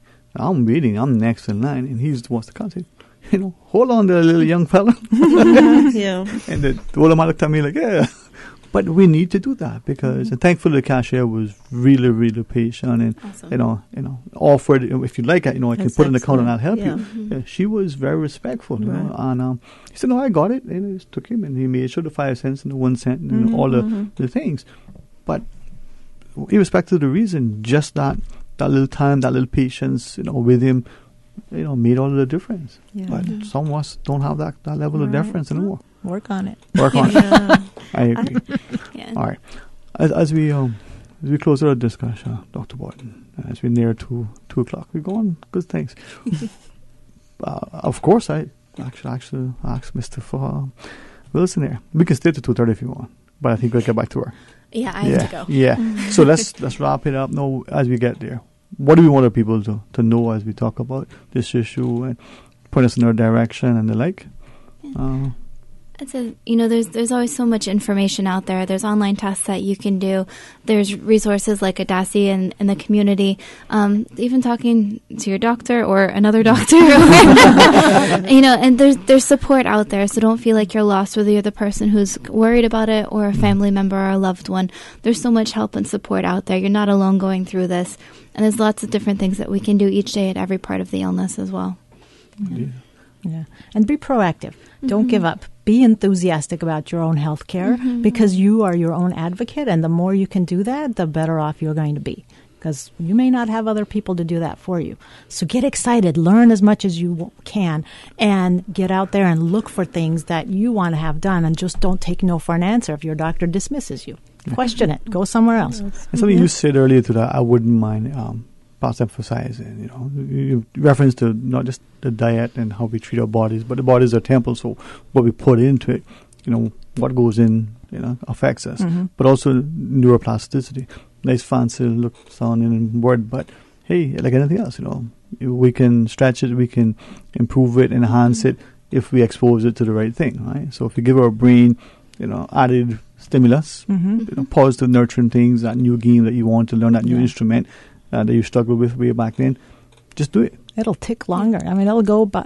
I mean, your brain will treat you so much better, even with a little bit of care. Just think about that and just take care of it. Even though you can't see it, I always envision my brain. So I have a little face on it and everything. So even though you can't see it, it's a huge part of who you are and what you are and how everything is functioning, because that controls everything. All the nerves go there. So we have to really take care of it, be kind to it, and be active, be proactive about it, and be enthusiastic about the changes that you can make. Yeah. I feel so bad now because my brain is like, yo, dude, you're the man. That's good. No, but we need to, as you said, Ms. Dorothy, if you had a scrape, sometimes you would be, I should get some salve and a little Band-Aid. You look, it's nothing, but you look at it and you. Yeah.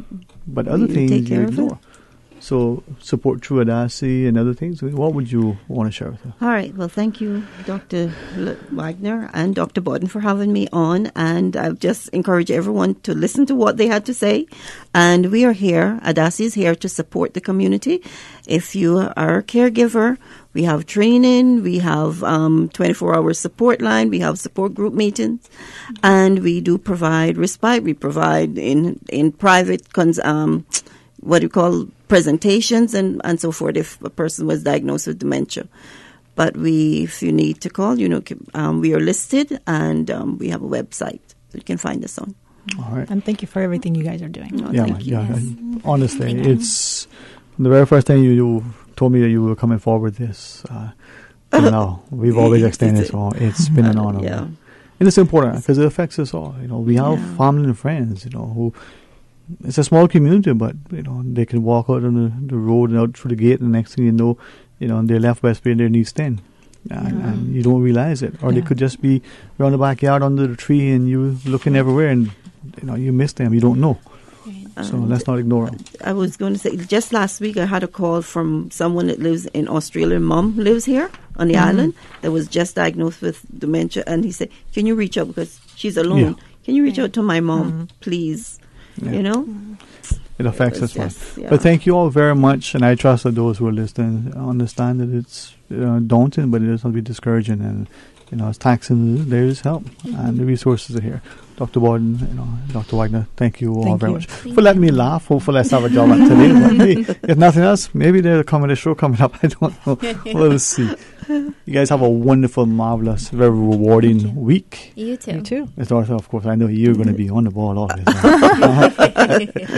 Thank you. I'll try. All right. Well, we're going to pause and pick up our headline news. When we come back, there'll be some open line for the rest of our show. So please stay tuned for Talk Today. King Sports Center takes pride in being more than just an ordinary gymnasium. For 14 years, their multi-purpose facility has been providing the community with a variety of sporting, recreational, and relaxation activities. King Sports Center has a bowling alley, lounge bar, multi-purpose rooms, powerhouse gym, rock climbing wall, bungee jumping, a 10,000 square foot rink, and so much more. For more information on the variety of services, call their friendly staff today at 946-5464 or email kings@candw.ky or visit www.kingsportscenter.com. King Sports Center, your one-stop shop for fitness, recreation, and relaxation. At Seaboard Marine, customers often ask us questions about their shipments. Hi, I'm thinking of buying a car from the States. Which port do you ship out of? Hi, we ship out of Miami, Houston, and Brooklyn. Just let us know your port of choice and we can provide you with a quotation and answer any questions you may have on insuring and protecting your vehicle during its journey. Shipping shore to shore, Seaboard. Follow Radio Cayman on Twitter. All the latest information, breaking news, community events, and more. Follow us at twitter.com/Radio Cayman. Radio Cayman. Radio Cayman's newsroom. These are the biggest stories right now. Lawmakers are on Cayman Brac this week in the lead-up to Wednesday's Legislative Assembly meeting. Today, many MLAs met at the District Administration Building before heading out on a series of tours, which included the landfill, South Side, and the Port Authority. A caucus meeting was held this afternoon at 1:30 p.m. at District Administration. Cabinet meets tomorrow. Good afternoon, I'm Dion Anglin with your headlines and news elsewhere. At least 8 people have been killed in an explosion at a munitions factory in South Africa, a spokesman for the Fire and Rescue Services has said. The incident has happened in the Somerset West district near Cape Town during the afternoon. The cause of the blast is not yet known, but an eyewitness reported seeing a huge fireball from 3 miles away.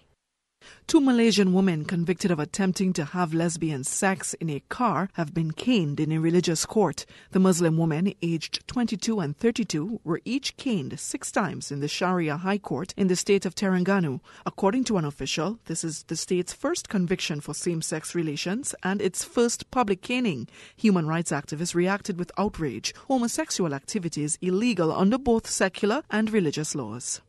And 2018 was the joint hottest summer on record for the UK as a whole and the hottest ever for England, the Met Office has announced. It said highs for summer 2018 were tied with those of 1976, 2003 and 2006 for being the highest since records began in 1910. England's average temperatures narrowly beat those seen in 1976, they added. The heat wave saw soaring temperatures across much of the UK throughout June and July.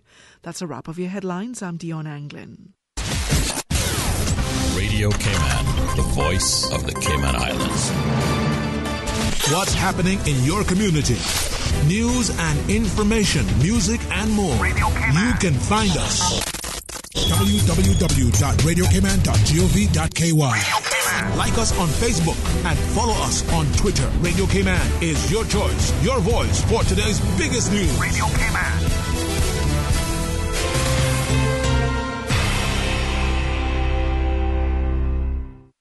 Attention Breeze Fusion fans and supporters, registration is now open for the 12th annual Grand Cayman Breeze Fusion 5K Walk Run. We're calling on you to help us in raising funds for the NCVO and for the John Gray High School Musical Department. Registration is only $15 for adults if registered by September 30th. The walk run will take place on Saturday, November 3rd at the Smiths Bacadere in Grand Cayman. But you must be registered by September 30th to take advantage of the lower fee. Visit CaymanActive.com to register today or stop by Radio Cayman on Elgin Avenue. Congratulations, it's a boy. During the greatest events of your life, whether or not you have the right health insurance coverage should be the last thing on your mind. That's why at Fidelity Health, we are committed to helping you get matched with the right plan to suit you and your family. We offer a range of plans to suit your budget, plus access to a network of quality care throughout the Caribbean and the USA. You can relax and enjoy life's greatest moments when you are covered with Fidelity Health. Call us today at 949-7822 for a free quote.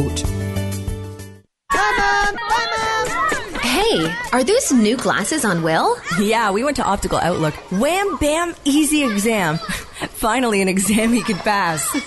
And we had the glasses the next day. Easiest part of our back-to-school shopping for sure. Book your child's eye exam today at Optical Outlook. Call 746-2020. Save 50% off a complete pair of glasses with any student eye exam. Now extended until September 28th. Come see the difference with Optical Outlook, located in the Caymanian Village. Follow us on Facebook and Instagram. Talk today. But I do have some questions. Talk today. Cayman Islands' foremost listeners' participation program. Talk today. Because there are more questions than answers. What the public is saying. Waiting to take your calls right now. Sterling Dwayne Ebanks. Hey, good afternoon and welcome back. Thank you so much for joining us here on this, truly magnificent Monday. Let's talk today. It's now open line 1-800-534-8255. Or you can call us, 949-8037. Share your thoughts with us. Give a very special thanks to Dr. Alexandra Borden for sharing with us on a monthly basis for our monthly mental health matters. And for our guests this month join us, Dr. Lila Wagner and Ms. Dorothy Davis. It's not open line, but as I reflect on what we were sharing earlier, the importance of us looking at our, mental health and the fact that, dementia, or there's Alzheimer's or Parkinson's or, any of the other factors that affect our cognitive ability. Our mental health is important. So if you or your family member or loved one or someone you know, don't be ashamed. Seek help. Speak to your physician. Reach out to the Alzheimer's and Dementia Association. Reach out to Dr. Wagner and Dr. Borden and the other counselors and psychologists, and get the help. There's no need to feel ashamed. It's certainly something that I think increasingly we're starting to recognize can affect all of us. No longer just those who are, in their 6th and 7th decade and older. Sometimes we maybe see early stages, early onset. But it's open line though, 949-8037 or 1-800-534-8255. As we share with you a few things that our listeners have shared with us, perhaps the one thing that may be some of the more perhaps discussed, some would say even pressing issue is this one relating to a port. Not just this location and timing, not just the cost and potential economic or social or environmental impact, but someone said, the weather this weekend was, a bit rough, rainy and the like, and yet people were still out, willingly to get others to sign the referendum calling, or the petition calling for a people's initiated referendum, and people were, willing to put their names to it and say, "Hey, let's have this so that this is decided." One fellow said, what he likes with it is that we're seeing a semblance of our populace, sharing that it's important that we participate in our democracy, so that we are able to support our government, give them a mandate to go forward with projects, with proposals and their policies, and equally to be able to say to them, okay, we're not quite sure you're on the right path. Maybe we vehemently opposed to the path you're on. So by this exercise of our democracy and its democratic right, we're going to equally, demonstrate and show, our hand, our position. And that's healthy if we can do that. To be able to have a government responsive to its people as it's responsible and accountable to the voters, to have a people equally respectful of the government and of the democratic process, and to participate peacefully. And he said, this is what he's hoping will transpire in our society, where we get more and more of us, not just the young, individual in the 20s, 30s and 40s, but the older, mature heads who have great experience and expertise and can help to guide us. Now, he shared without question, you get people discussing certain things. You may, at least hopefully, have not just consensus at some point, but different views. And through those discussions, you may actually be able to develop some sort of clearer understanding. So that was encouraging. Now, 949-8037 or 1-800-534-8255. But the other thing that one individual said was that he's not sure to what extent and exactly what transpired, but presumably there's some committee that was looking at the issue of the port, but for whatever reason, people from the Department of Environment isn't participating in it. To what extent and why? And he thought, well, when he first heard it, he said, that would seem strange. It's going to affect the environment. They should be there. But then as he thought about it, he thought, well, maybe that should be how it is. It is a government entity, and by default, it will be able to provide its input. But even if it was, not included, what difference does it make? Because if it's going to be included as a government entity, would it not be required to sort of, his words, toe the government line? But he shared, if you have a government moving forward with something, whether it's the port, whether it's a new road, whether they opt to build something or expand something or introduce a new service or curtail an existing service, should it not be for the government to do so?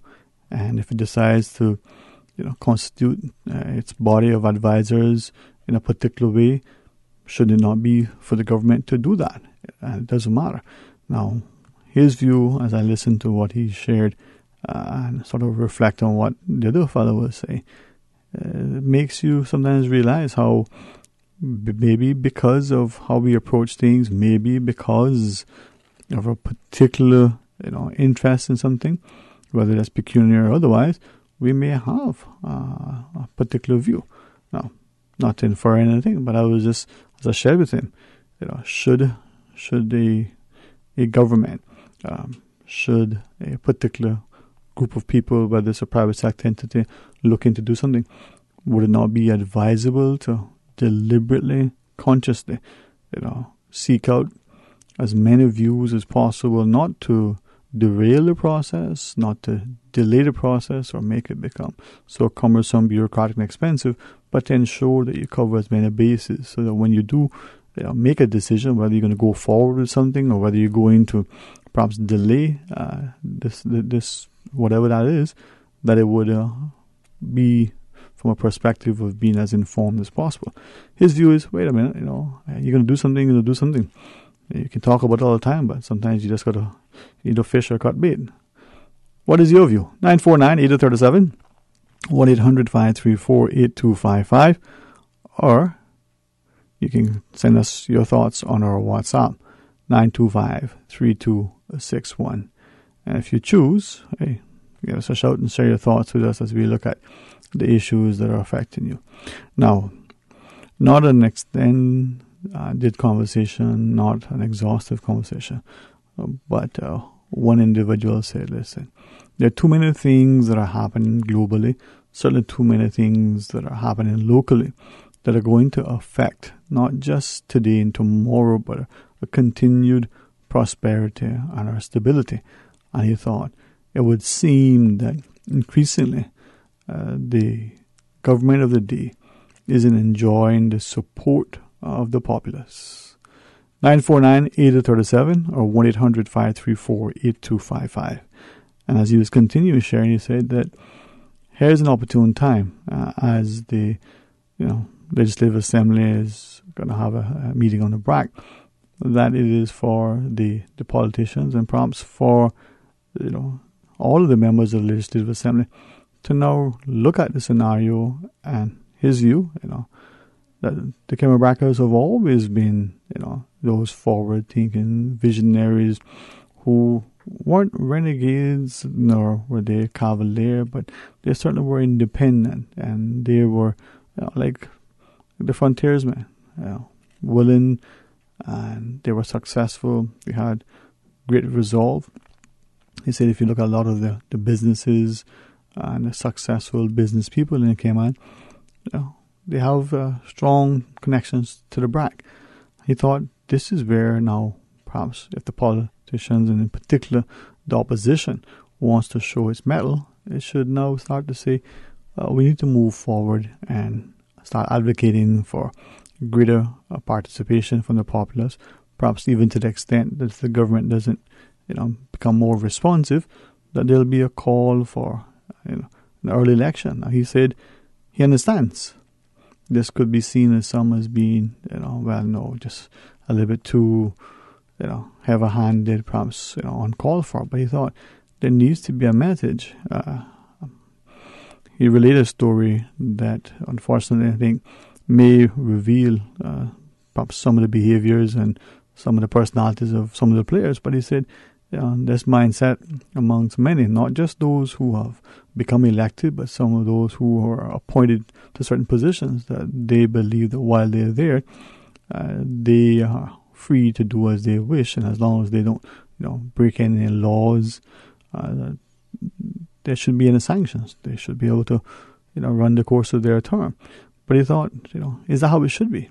If you're working for an employer and the employer isn't, for whatever reason, pleased with your performance, even though you may have time left on your contract, would it not be that expected that the employer should be able to dismiss you, reassign you, somehow curtail your activity? Why should it be no different if you're appointed to a board, if you're elected to a position? Should it not be the same? Now, he shared that it isn't just the push for independence. It isn't just the seemingly push for the port. It isn't seemingly just the increasing expenditures relative to some of the capital projects, whether it's the airport, the schools, or the other things. He says it seems that to date there's an acceptance or acknowledgement amongst the populace that governments, as they get in the increased expenditure, that they act for that time in office, that there's nothing that the populace can do. The voters have to wait until the next general election in order to either give their nod for the continued politicians to remain in office or to be replaced. And he thought, we need to maybe agitate now. And perhaps a petition should be circulated. Perhaps the opposition, he says, should be championing this whole call, especially now, given that they are in the brack. Hey, you're just in office, but you're not following our wishes. You seem to be ignoring, what, in his view, is a clear indication of the public that we're not, prepared to continue this path.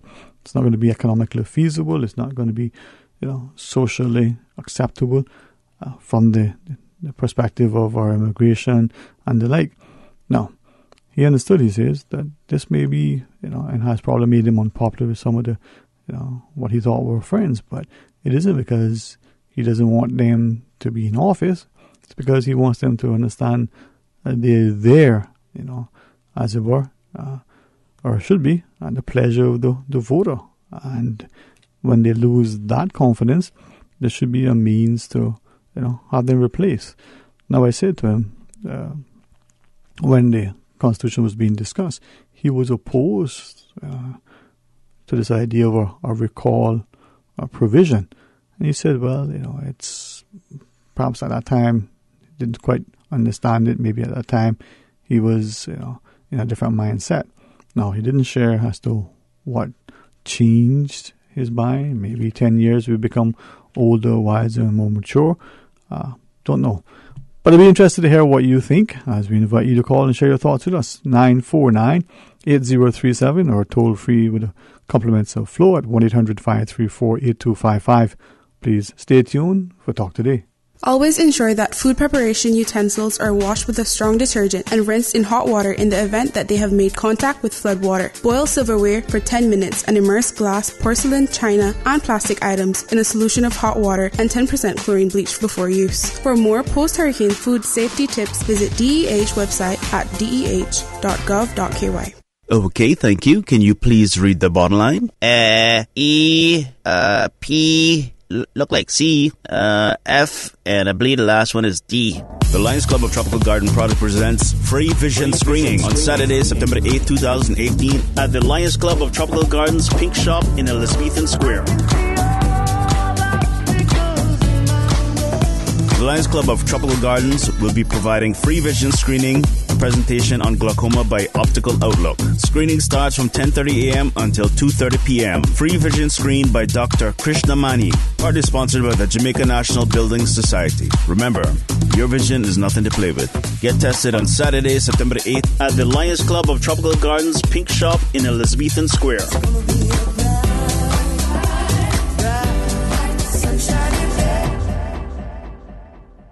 CUC advises commercial customers in the Galleria Plaza on West Bay Road that they will experience interruptions to their electrical service from 10:30 p.m. on Monday, September 3rd to 8 a.m. on Tuesday, September 4th, and from 10:30 p.m. on Tuesday, September 4th to 8 a.m. on Wednesday, September 5th. Customers affected include the Saltwater Grill, Azure Reality Limited, Waterman Cayman Surf, Escala, BuySmart, Tropical Optical, and Flow. All other businesses in the Galleria Plaza will not be affected. Motorists are asked to drive with caution when utilizing the Century 21 roundabout next to the Galleria Plaza, as the streetlights in that area and on adjoining roads will be affected during the outage. Temporary lighting will be in place. CUC will also have a number of vehicles and personnel in the area. CUC apologizes for this interruption, which is necessary to facilitate the upgrading of line hardware and utility poles to improve service to customers in the area. For more information on the outage and customers affected, please contact CUC's customer service team at 949-5200 or email service@cuc.ky. As parents and a community, it is our desire to have happy children who are able to cope with all of life's challenges. However, despite our loving support, sometimes our children suffer in silence and put on a brave face.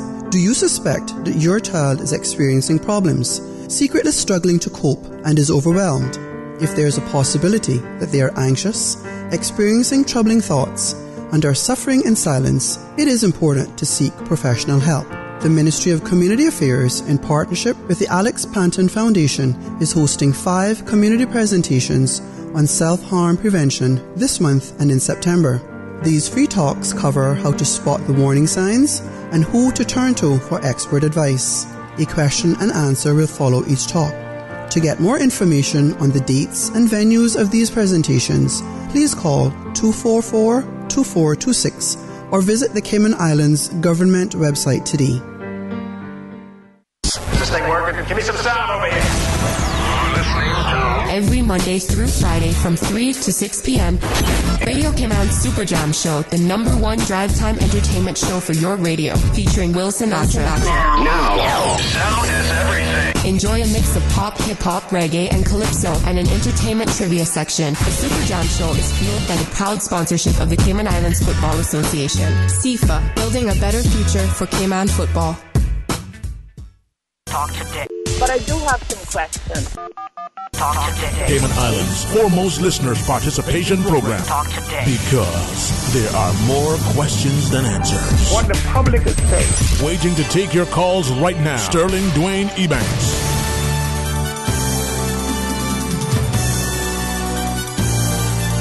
Hey, good afternoon and welcome back to Talk Today.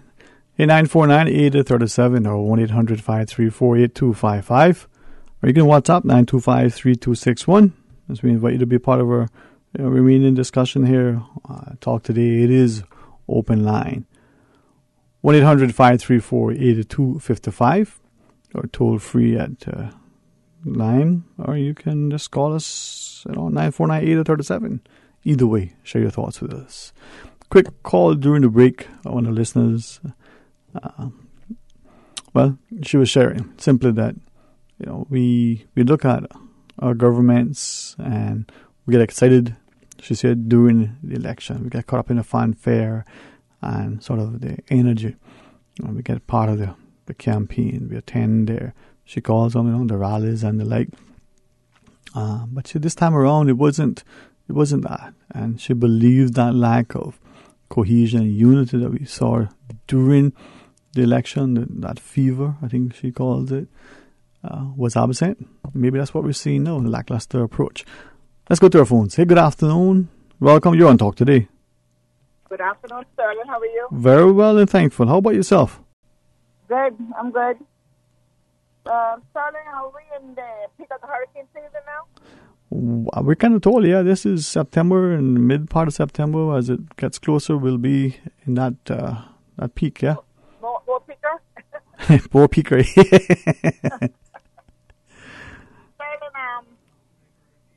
the eucalyptus tree, they say now that's not eucalyptus tree. I don't know what the name of it is, but that tree's been there for many years. And I'm just wondering what the plans are for that tree to be removed, because it has been through Ivan and many more other hurricanes that Cayman had. The big trucks is crossing and touching the limbs, and we don't know what's going to drop from it sooner or later. I'm really wondering who is looking into seeing that tree is to be removed. So Sterling, I would hate to be living to hear that tree came down. Is that the one on Crew Road? Yes. By the wall there, sort of growing into the wall? Yes. All right. And you think, I just want to make sure I didn't misunderstand you. Sorry to interrupt you. You think it should be removed for safety reasons? Yes, sir, for safety reasons, yes. Okay. Yes. Right. Really and truly. She's not looking good at all. Okay. And we don't know what inside of her is like. You understand? She can be rotten. She has to be rotten in some part of her bottom side. And I think it's time that whoever needs to look into that tree to be removed, they need to start doing something, because Sterling, I would hate to normalize to hear that so many people got killed when that tree came down on them crossing that main, and it's a main road. That will hurt to the core, Sterling. It's a main road. So somebody needs to look into it really and truly. Well, I know that some time back, I don't want to even venture how far, it seems like it was a good while, there was allegedly some discussion to remove the tree at that point, and then there were presumably some objection. But as to where it's at now and whether it's slated to be removed and whether it should be removed, I can inquire, but I really don't have any insight at present. Yeah. Sterling, what hurts me in this island is that we do not do anything until something hurts somebody. And that's when we come out here now and want to fix this and fix that and move this and move that. And the person is probably not the more good to himself or herself, or the day been gone. And it could have been avoided. You understand? Having beauty and safety is two different things. You can't just have beauty and safety at the same time too. You understand where I'm coming from? Especially if it's over our main road, especially down in South Town. Sterling, down in there is a jungle when it comes to people's property. Got their trees hanging over the main road. And it seems like nobody is taking any heed of criminals' limbs from over the main road. That's what I'm talking about. People's property got their stuff hanging over the main road. And something needs to be done about it. Who needs to look into it? I don't know. But somebody needs to do something.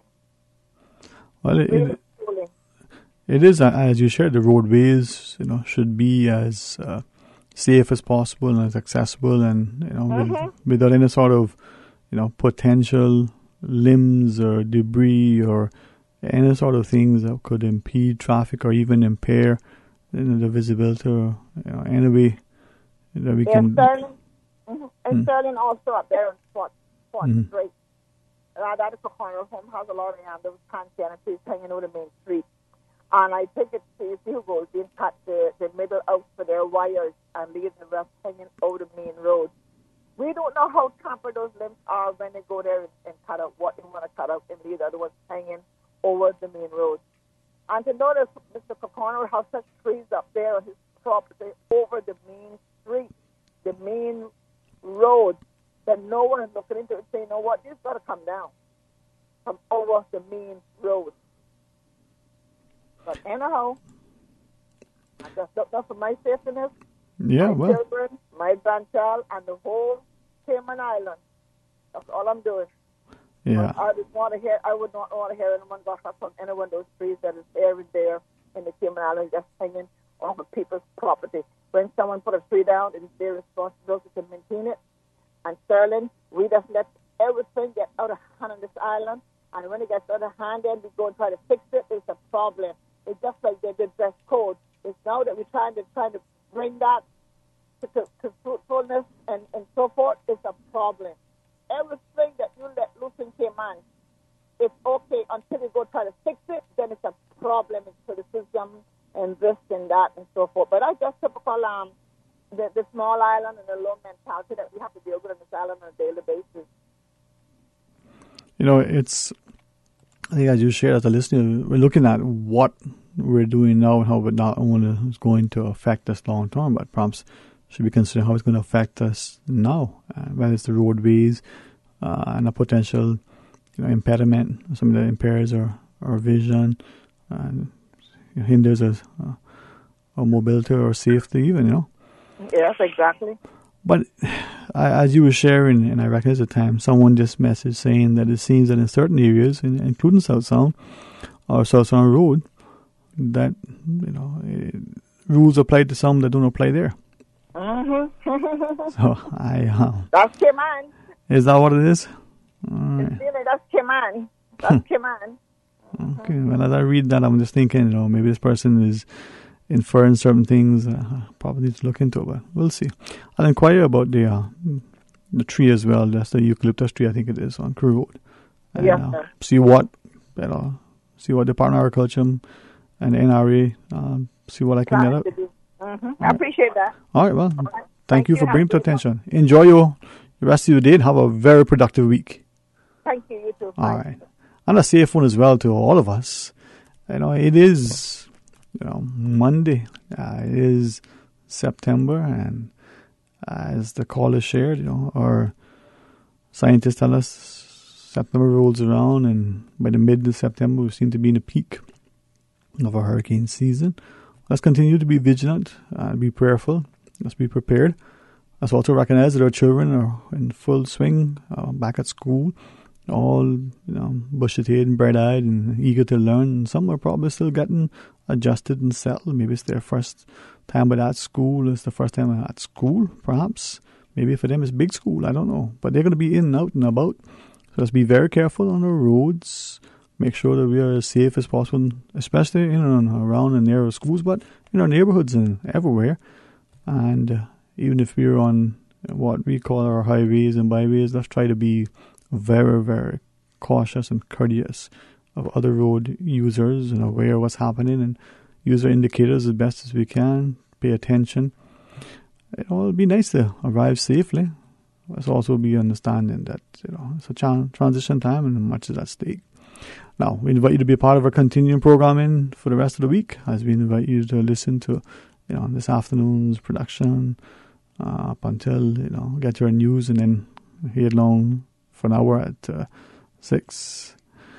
And for those of us who may have been trying desperately to put a smile and a good foot forward, we recognize that there are some who are indeed finding it challenging, as the week unfolds, for all the loved ones, family and friends who have passed just even over the weekend and the last couple of days. So our prayers are with them and our hearts are filled, but we realize that they ask us to continue. So let's try to find comfort in the Word. Until tomorrow, let's be blessed.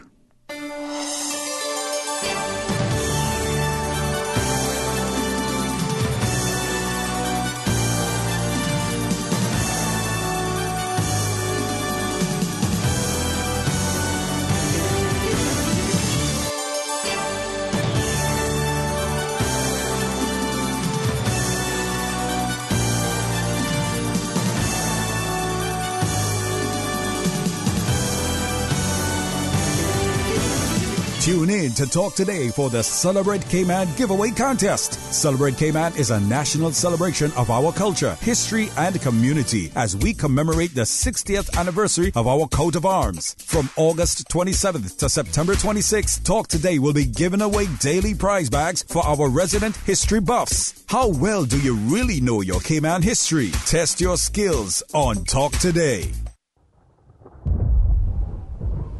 Radio Cayman, your number one community station, would like to remind you that we are in the hurricane season, and in order to survive a hurricane, you need to be prepared. If official sources say a hurricane is imminent, please board up or shutter up windows in your home or place of business. Remember to use good lumber, as makeshift boarding may actually cause more damage. Also put strong bracing on outside doors so that they are not blown off or blown in. This hurricane advice was brought to you by Radio Cayman, your caring community radio station.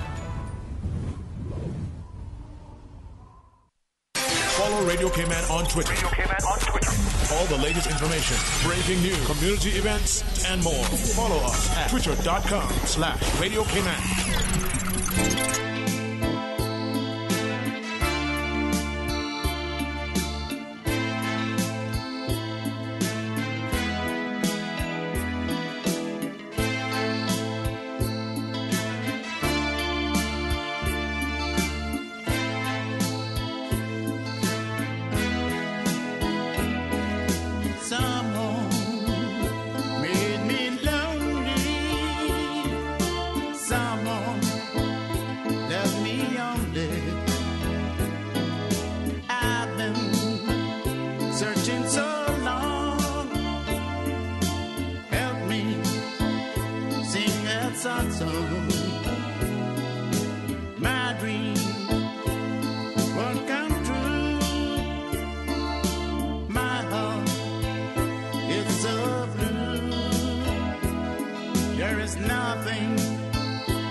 Don't you know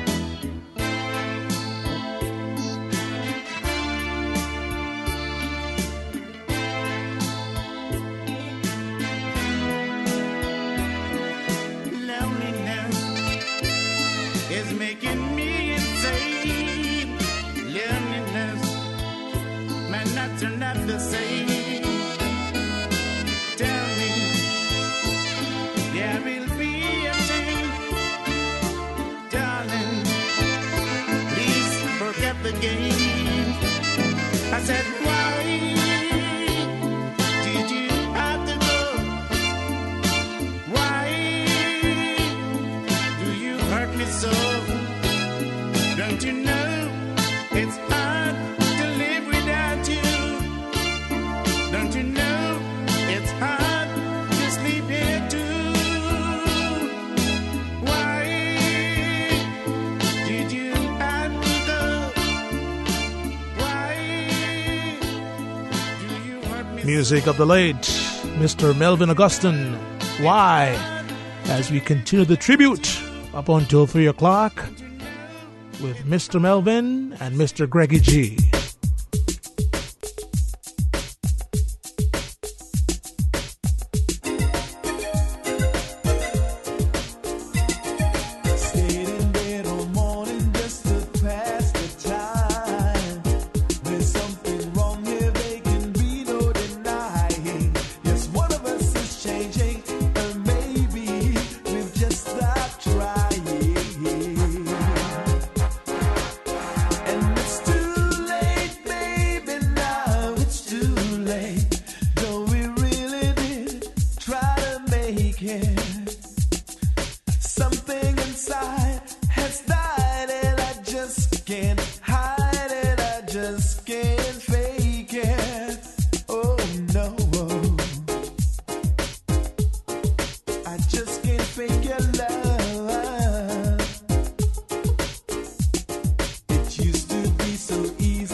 Times again for me and you. Though we just can't stay together, don't you feel it too? Still I'm glad for what we've had. And girl, how I once loved you. And it's too late, baby, now it's too late. No, we really did try to make it. Something inside has died and I just can't hide it, I just can't fake it. Oh no, it's too late now, yeah.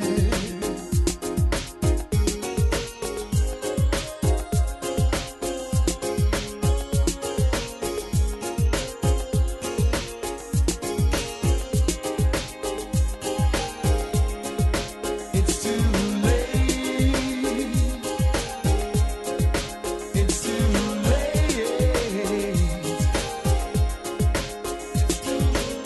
There'll be good times again for me and you.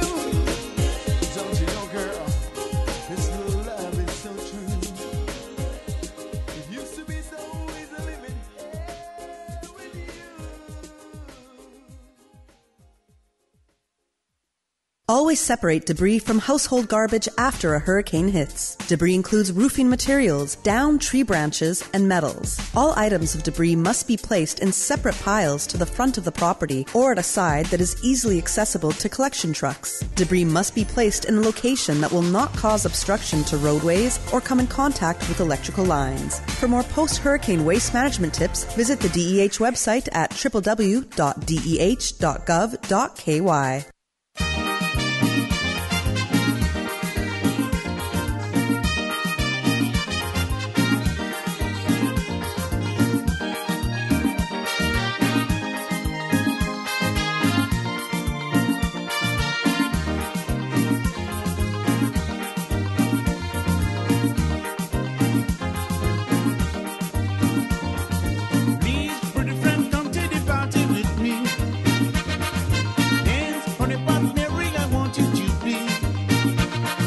sent me home last night without holding you tight. Same story, never, never right.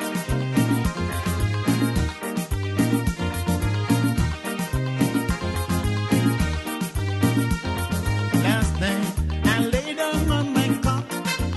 Suddenly I heard 3 sounding rocks. Get up from a dream to reality. Listening to a voice subconsciously, my pretty friend, easing me appetite.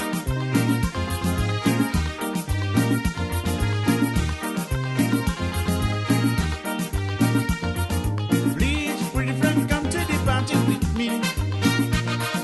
Dance for the bad Mary I wanted to be. You sent me home last night without holding you tight. Same story, never, never right.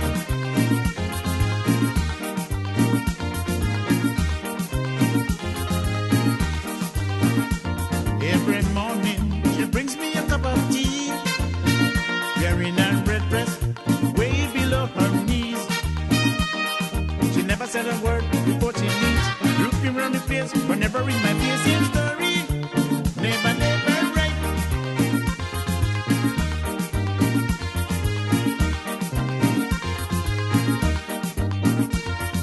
Please, pretty friend, come to the party with me.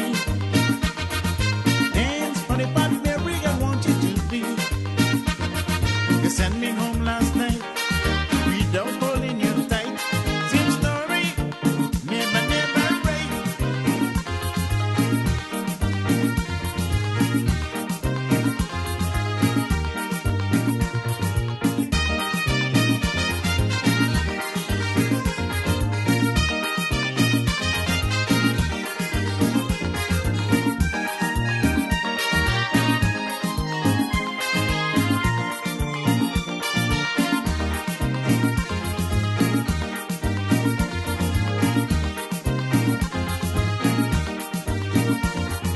Please, pretty friend, come to the party with me.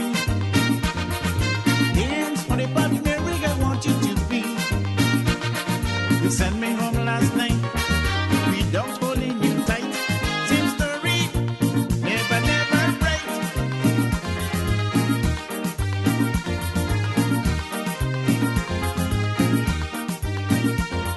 Someday a mistake she's bound to make. Forgive me, my friend, the sentence I will take. Never trust a man with 2 long hands. The back super bad, according to plan. She got one off, the faster you walk to the other.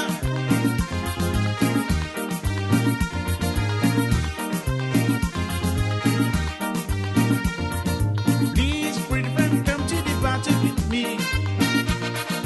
Dance for the bad Mary I want you to be. You sent me home last night without holding you tight. Same story, never, never right.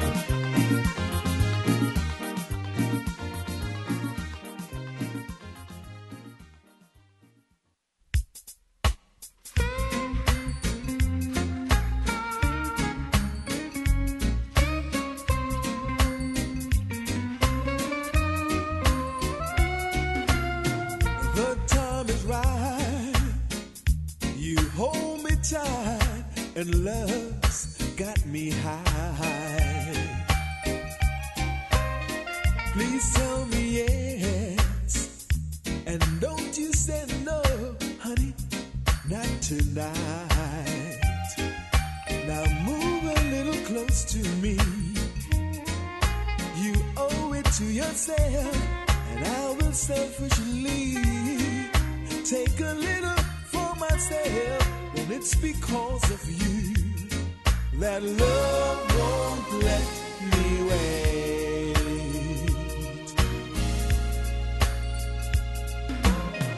The time is right. Turn down the lights and take my hand.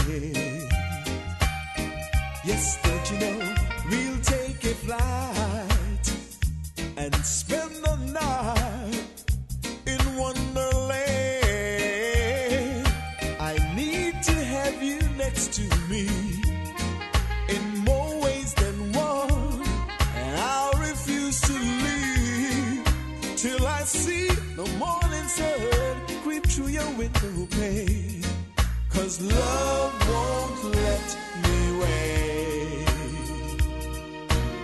Not one more minute, baby.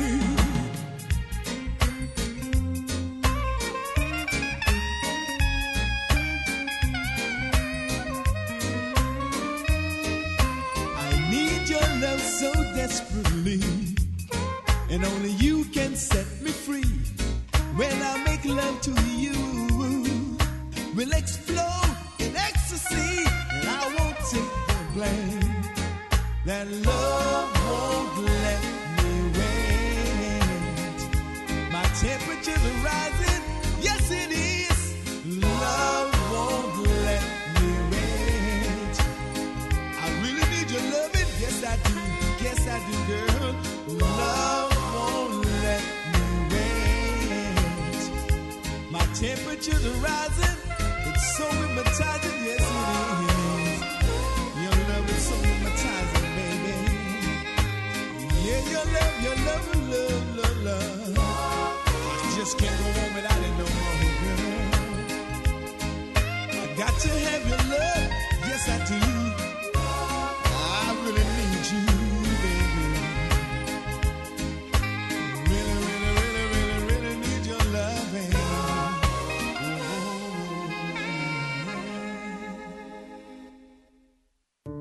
As parents and a community, it is our desire to have happy children who are able to cope with all of life's challenges. However, despite our loving support, sometimes our children suffer in silence and put on a brave face. Do you suspect that your child is experiencing problems, secretly struggling to cope, and is overwhelmed?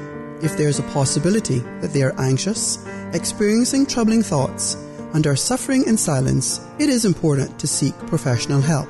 The Ministry of Community Affairs, in partnership with the Alex Panton Foundation, is hosting 5 community presentations on self-harm prevention this month and in September. These free talks cover how to spot the warning signs and who to turn to for expert advice. A question and answer will follow each talk. To get more information on the dates and venues of these presentations, please call 244-2426 or visit the Cayman Islands government website today.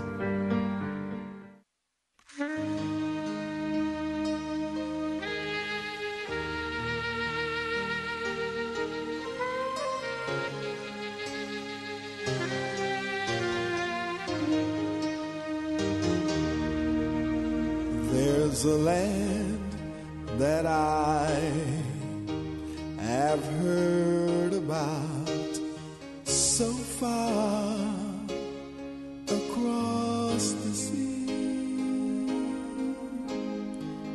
There's a land that I have heard about so far across the sea.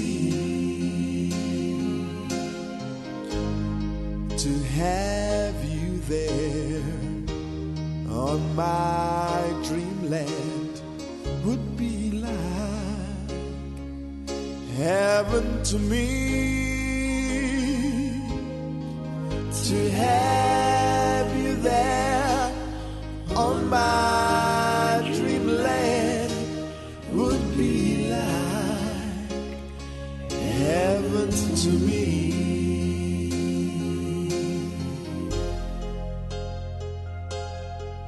We'll get a breakfast from a tree. We'll get a honey from the bee. We'll take a ride along the waterfalls and all the glories. Yes, we'll have them all. We live together on my dreamland and have so much fun. We live together on my dreamland and have much fun.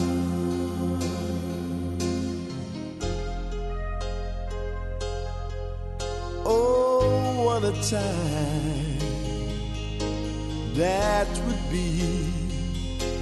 Oh, just you wait, wait, wait. Girl, just you wait and see. We'll count the stars up in the skies, and surely we'll never die.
Skies, and surely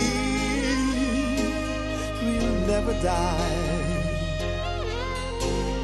and surely, girl, we'll never die, we'll never die. We're gonna live together forevermore, you and me, baby, can't you see? Oh yeah, coming back at you one more time with my loving, baby. We're gonna ride the waterfalls and all the glories. We'll have them all, just you and me. Just you wait and see, girl. Oh, I really need your loving. I gotta have you by my side forever and evermore. I really need your loving tonight. Money Sense, bringing an informed financial perspective to the Cayman community. Brought to you by the CFA Society Cayman Islands and sponsored by One Trade X. Tune into Money Sense this Thursday as we chat with Alasdair Robertson, President of the Cayman Islands Law Society, to investigate recent and future changes to laws in the Cayman Islands. What laws has the government recently passed? What laws are they thinking of trying to pass? Will those be good for the economics of our island and even your own job prospects? Money Sense this Thursday, 7:30 a.m. Tweet us your questions at Money Sense Radio. Money Sense, the only personal finance radio show in the Cayman Islands, brought to you with the support of One Trade X. People, are you ready to party? Find a partner and get on the floor.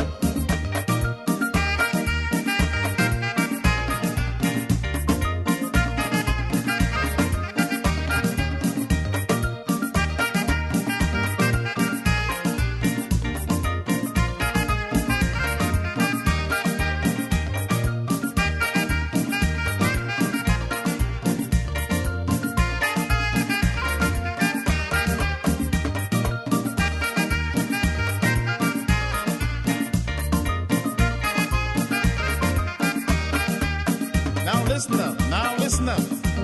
Make a circle and find a leader. Make a circle and find a leader. Now, go forward, go forward, go forward, go forward. Looking good, looking good. Now, backward, backward, backward, backward. Doing well, doing well, doing well.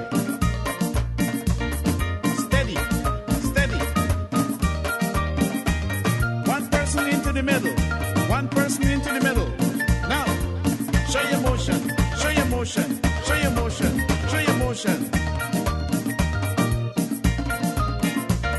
Next one. Next one. Show your motion. Show your motion. Show your motion. Show your motion. Two into the middle. Two into the middle. Are you ready? Show your motion. Show your motion. Show your motion. Show your motion. Doing well. Doing well.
Took a walking past your house late last night. All the shades were pulled and drawn way down tight. From within the dim light pass to silhouettes on the shade. Oh, what a lovely couple they made. Silhouette, silhouette, silhouette. Oh, silhouette, silhouette, silhouette, silhouette, silhouette, silhouette. Oh, put his arms around your waist and held you tight. Kisses I could almost taste in the night. Wondering why I'm not the man whose silhouette's on the shade. I couldn't dry the tears from my eyes. Silhouette, silhouette, silhouette. Oh, silhouette, silhouette, silhouette, silhouette, silhouette, silhouette.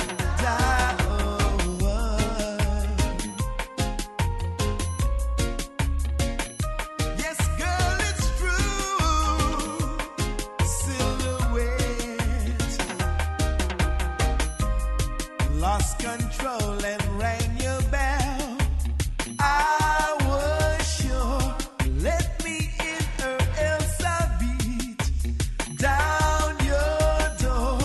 When two strangers who had been to silhouettes on the shade say to my shawl, you're on the wrong guard. Silhouette, silhouette, silhouette.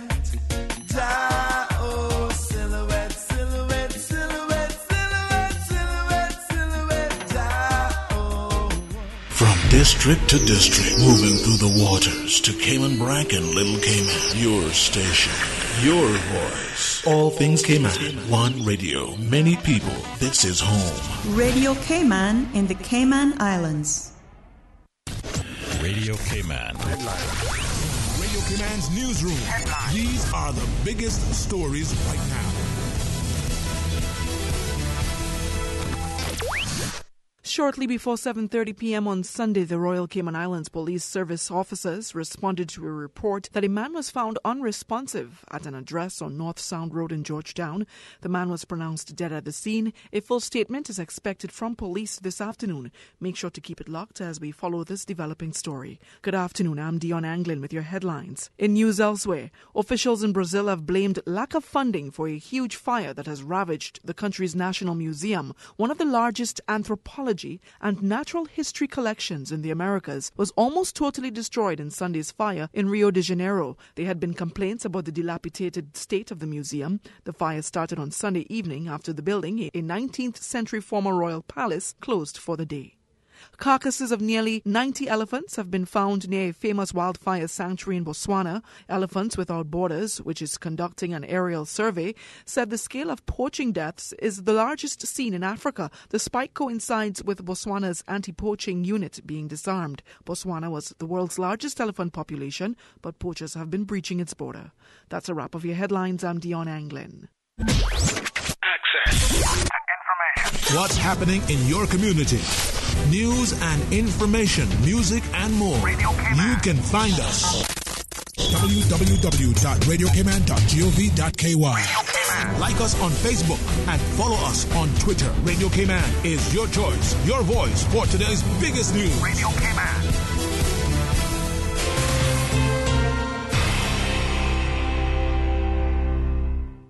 Is this thing working? Give me some sound over here. Radio Cayman's Super Jam Show, the number one drive time entertainment show on your radio, featuring Will Sinatra, is proudly sponsored by the Cayman Islands Football Association, SIFA, building a better future for Cayman football. Word up, and we in effect. Keep on listening. Super Jam. The Super Jam Show is fueled by the proud sponsorship of insurance agent Michael Webster from Cayman Insurance Center. Don't take chances with your family's future. The Georgetown Farmers Market, offering the freshest in local produce, preserves, and crafts. Be proud to be Caymanian. Shop local at the Georgetown Farmers Market today. Leap Diversify. At Leap Diversify, they are dedicated to your educational pursuits. Visit www.leapdiversify.com. Leap Diversify. They don't succeed unless you succeed. And Pirates Cave and Eatery. Bring your family. Satisfy your appetite. Enjoy the ambience. We just want to thoroughly saturate areas with the reality of God. Broadcasting worldwide. Bringing you the latest and greatest Christian hip-hop, urban gospel, and Caribbean praise. Positive Monday. But it ain't right to be changing gospel music, and it is. Okay. Turn your speakers up. Thank you, Wado, for the intro. Positive Monday.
righteousness and let thy blood no longer be shed.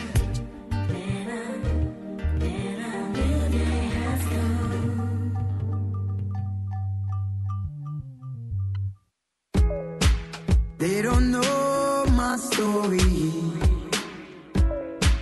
They don't know my pain.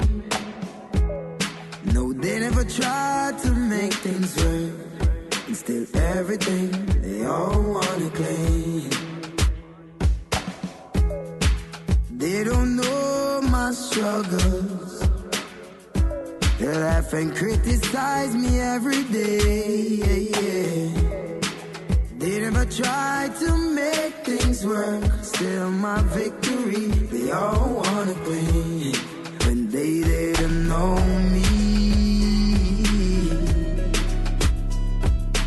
Why do they wanna come share my glory when they didn't know me? Why do they wanna act like they knew me when they didn't know me? When I was down and out, when I had no shoes on my feet, they didn't know me. There's a night gone by when I had no food to eat, they didn't know me. When my house burned down and I had no clothes on my back, no, they didn't know me. No, they didn't know me. Through my ups and through my downs, when the smiles turn to frowns, only true friends were around, and they will always wear the crown. And every burden that we bear is a heavy one to care. Only Jah, He knows, 'cause we take it all to Him in prayer. Though they fight, I'll keep my head up high, 'cause I know I will survive. There ain't no giving up, I say there ain't no giving up. All I do is take care of my families and everyone surrounding me and teaching everybody about love. So why they all trying to judge me, wanna take away my energy when they don't know nothing but us? They didn't know me. No. Why do they wanna come share my glory when they didn't know me? Why do they wanna act like they knew me when they didn't know me? When I was down and out, when I had no shoes on my feet, they didn't know me. There's a night gone by when I had no food to eat, they didn't know me. When my house burned down and I had no clothes on my back, no, they didn't know me. They didn't know me. No, yeah. They didn't know my name, no. Before all the blessed things, before all the pretty things, before all the camera lights and the shows, they didn't take the time, I know. Respect to all who showed some love and appreciation. I will never be ungrateful, no. Every word's of advice helped me grow. All the DJs who rock that stereo, and everyone who took the time to come to my shows. One thing I'll forever ever show is love everywhere I go, though they didn't know me. Why do they wanna come share my glory when they didn't know me? Why do they wanna act like they knew me when they didn't know me? When I was down and out, when I had no shoes on my feet, they didn't know me. There's a night gone by when I had no food. No, they didn't know me. When my house burned down and I had no clothes on my back, they didn't know me. They didn't know me.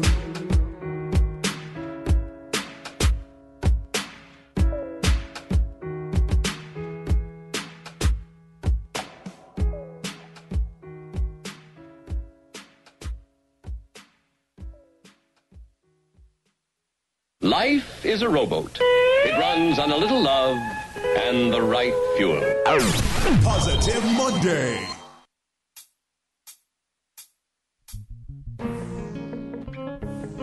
It's always good to give thanks and praises unto the Most High.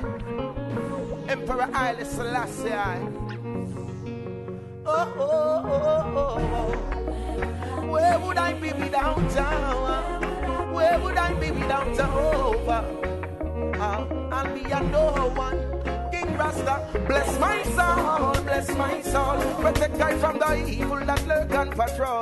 Bless my soul, bless my soul. Go before me and lead the way so I can reach my goals. Bless my soul, bless my soul. I'll never get weary once you're in control. Bless my soul, for the ways of the wicked don't interest my soul. Most High, let your love and kindness surround me while you're standing around me. Wicked people must wander and talk, but they can't bound me. King Rastafari love has found me. You're my light and salvation from the ancients. Always kept the faith, never got impatient. You're my God, King and friend, to me it makes sense. Rest assured His majesty will bless my soul, bless my soul. Protect I from the evil that lurk and patrol. Bless my soul, bless my soul. Go before me and lead the way so I can reach my goals. Bless my soul, bless my soul. I'll never get weary once I'm in control. Bless my soul, for the ways of the wicked don't interest my soul. Hey, hungry be fed and age protected, and the homeless never neglected. Run to wash and learn a lesson and be corrected, and then the meek will be respected. Look how much the Lucifer collected, and all poor people the system infected. To every living element I'm connected. Just to listen what I said. Bless my soul, protect I from the evil that lurk and patrol. Bless my soul, go before me and lead the way so I can reach my goals. Bless my soul, I'll never get weary once I'm in control. Bless my soul, for the ways of the wicked don't interest my soul. Let your love and kindness surround me while you're standing around me. Wicked people must wander and talk, but they can't bound me. King Rastafari love has found me. You're my light and salvation from the ancients. Always kept the faith, never got impatient. You're my God, King and friend, to me it makes sense. Rest assured His majesty will bless my soul, Protect I from the evil that lurk and patrol. Bless my soul,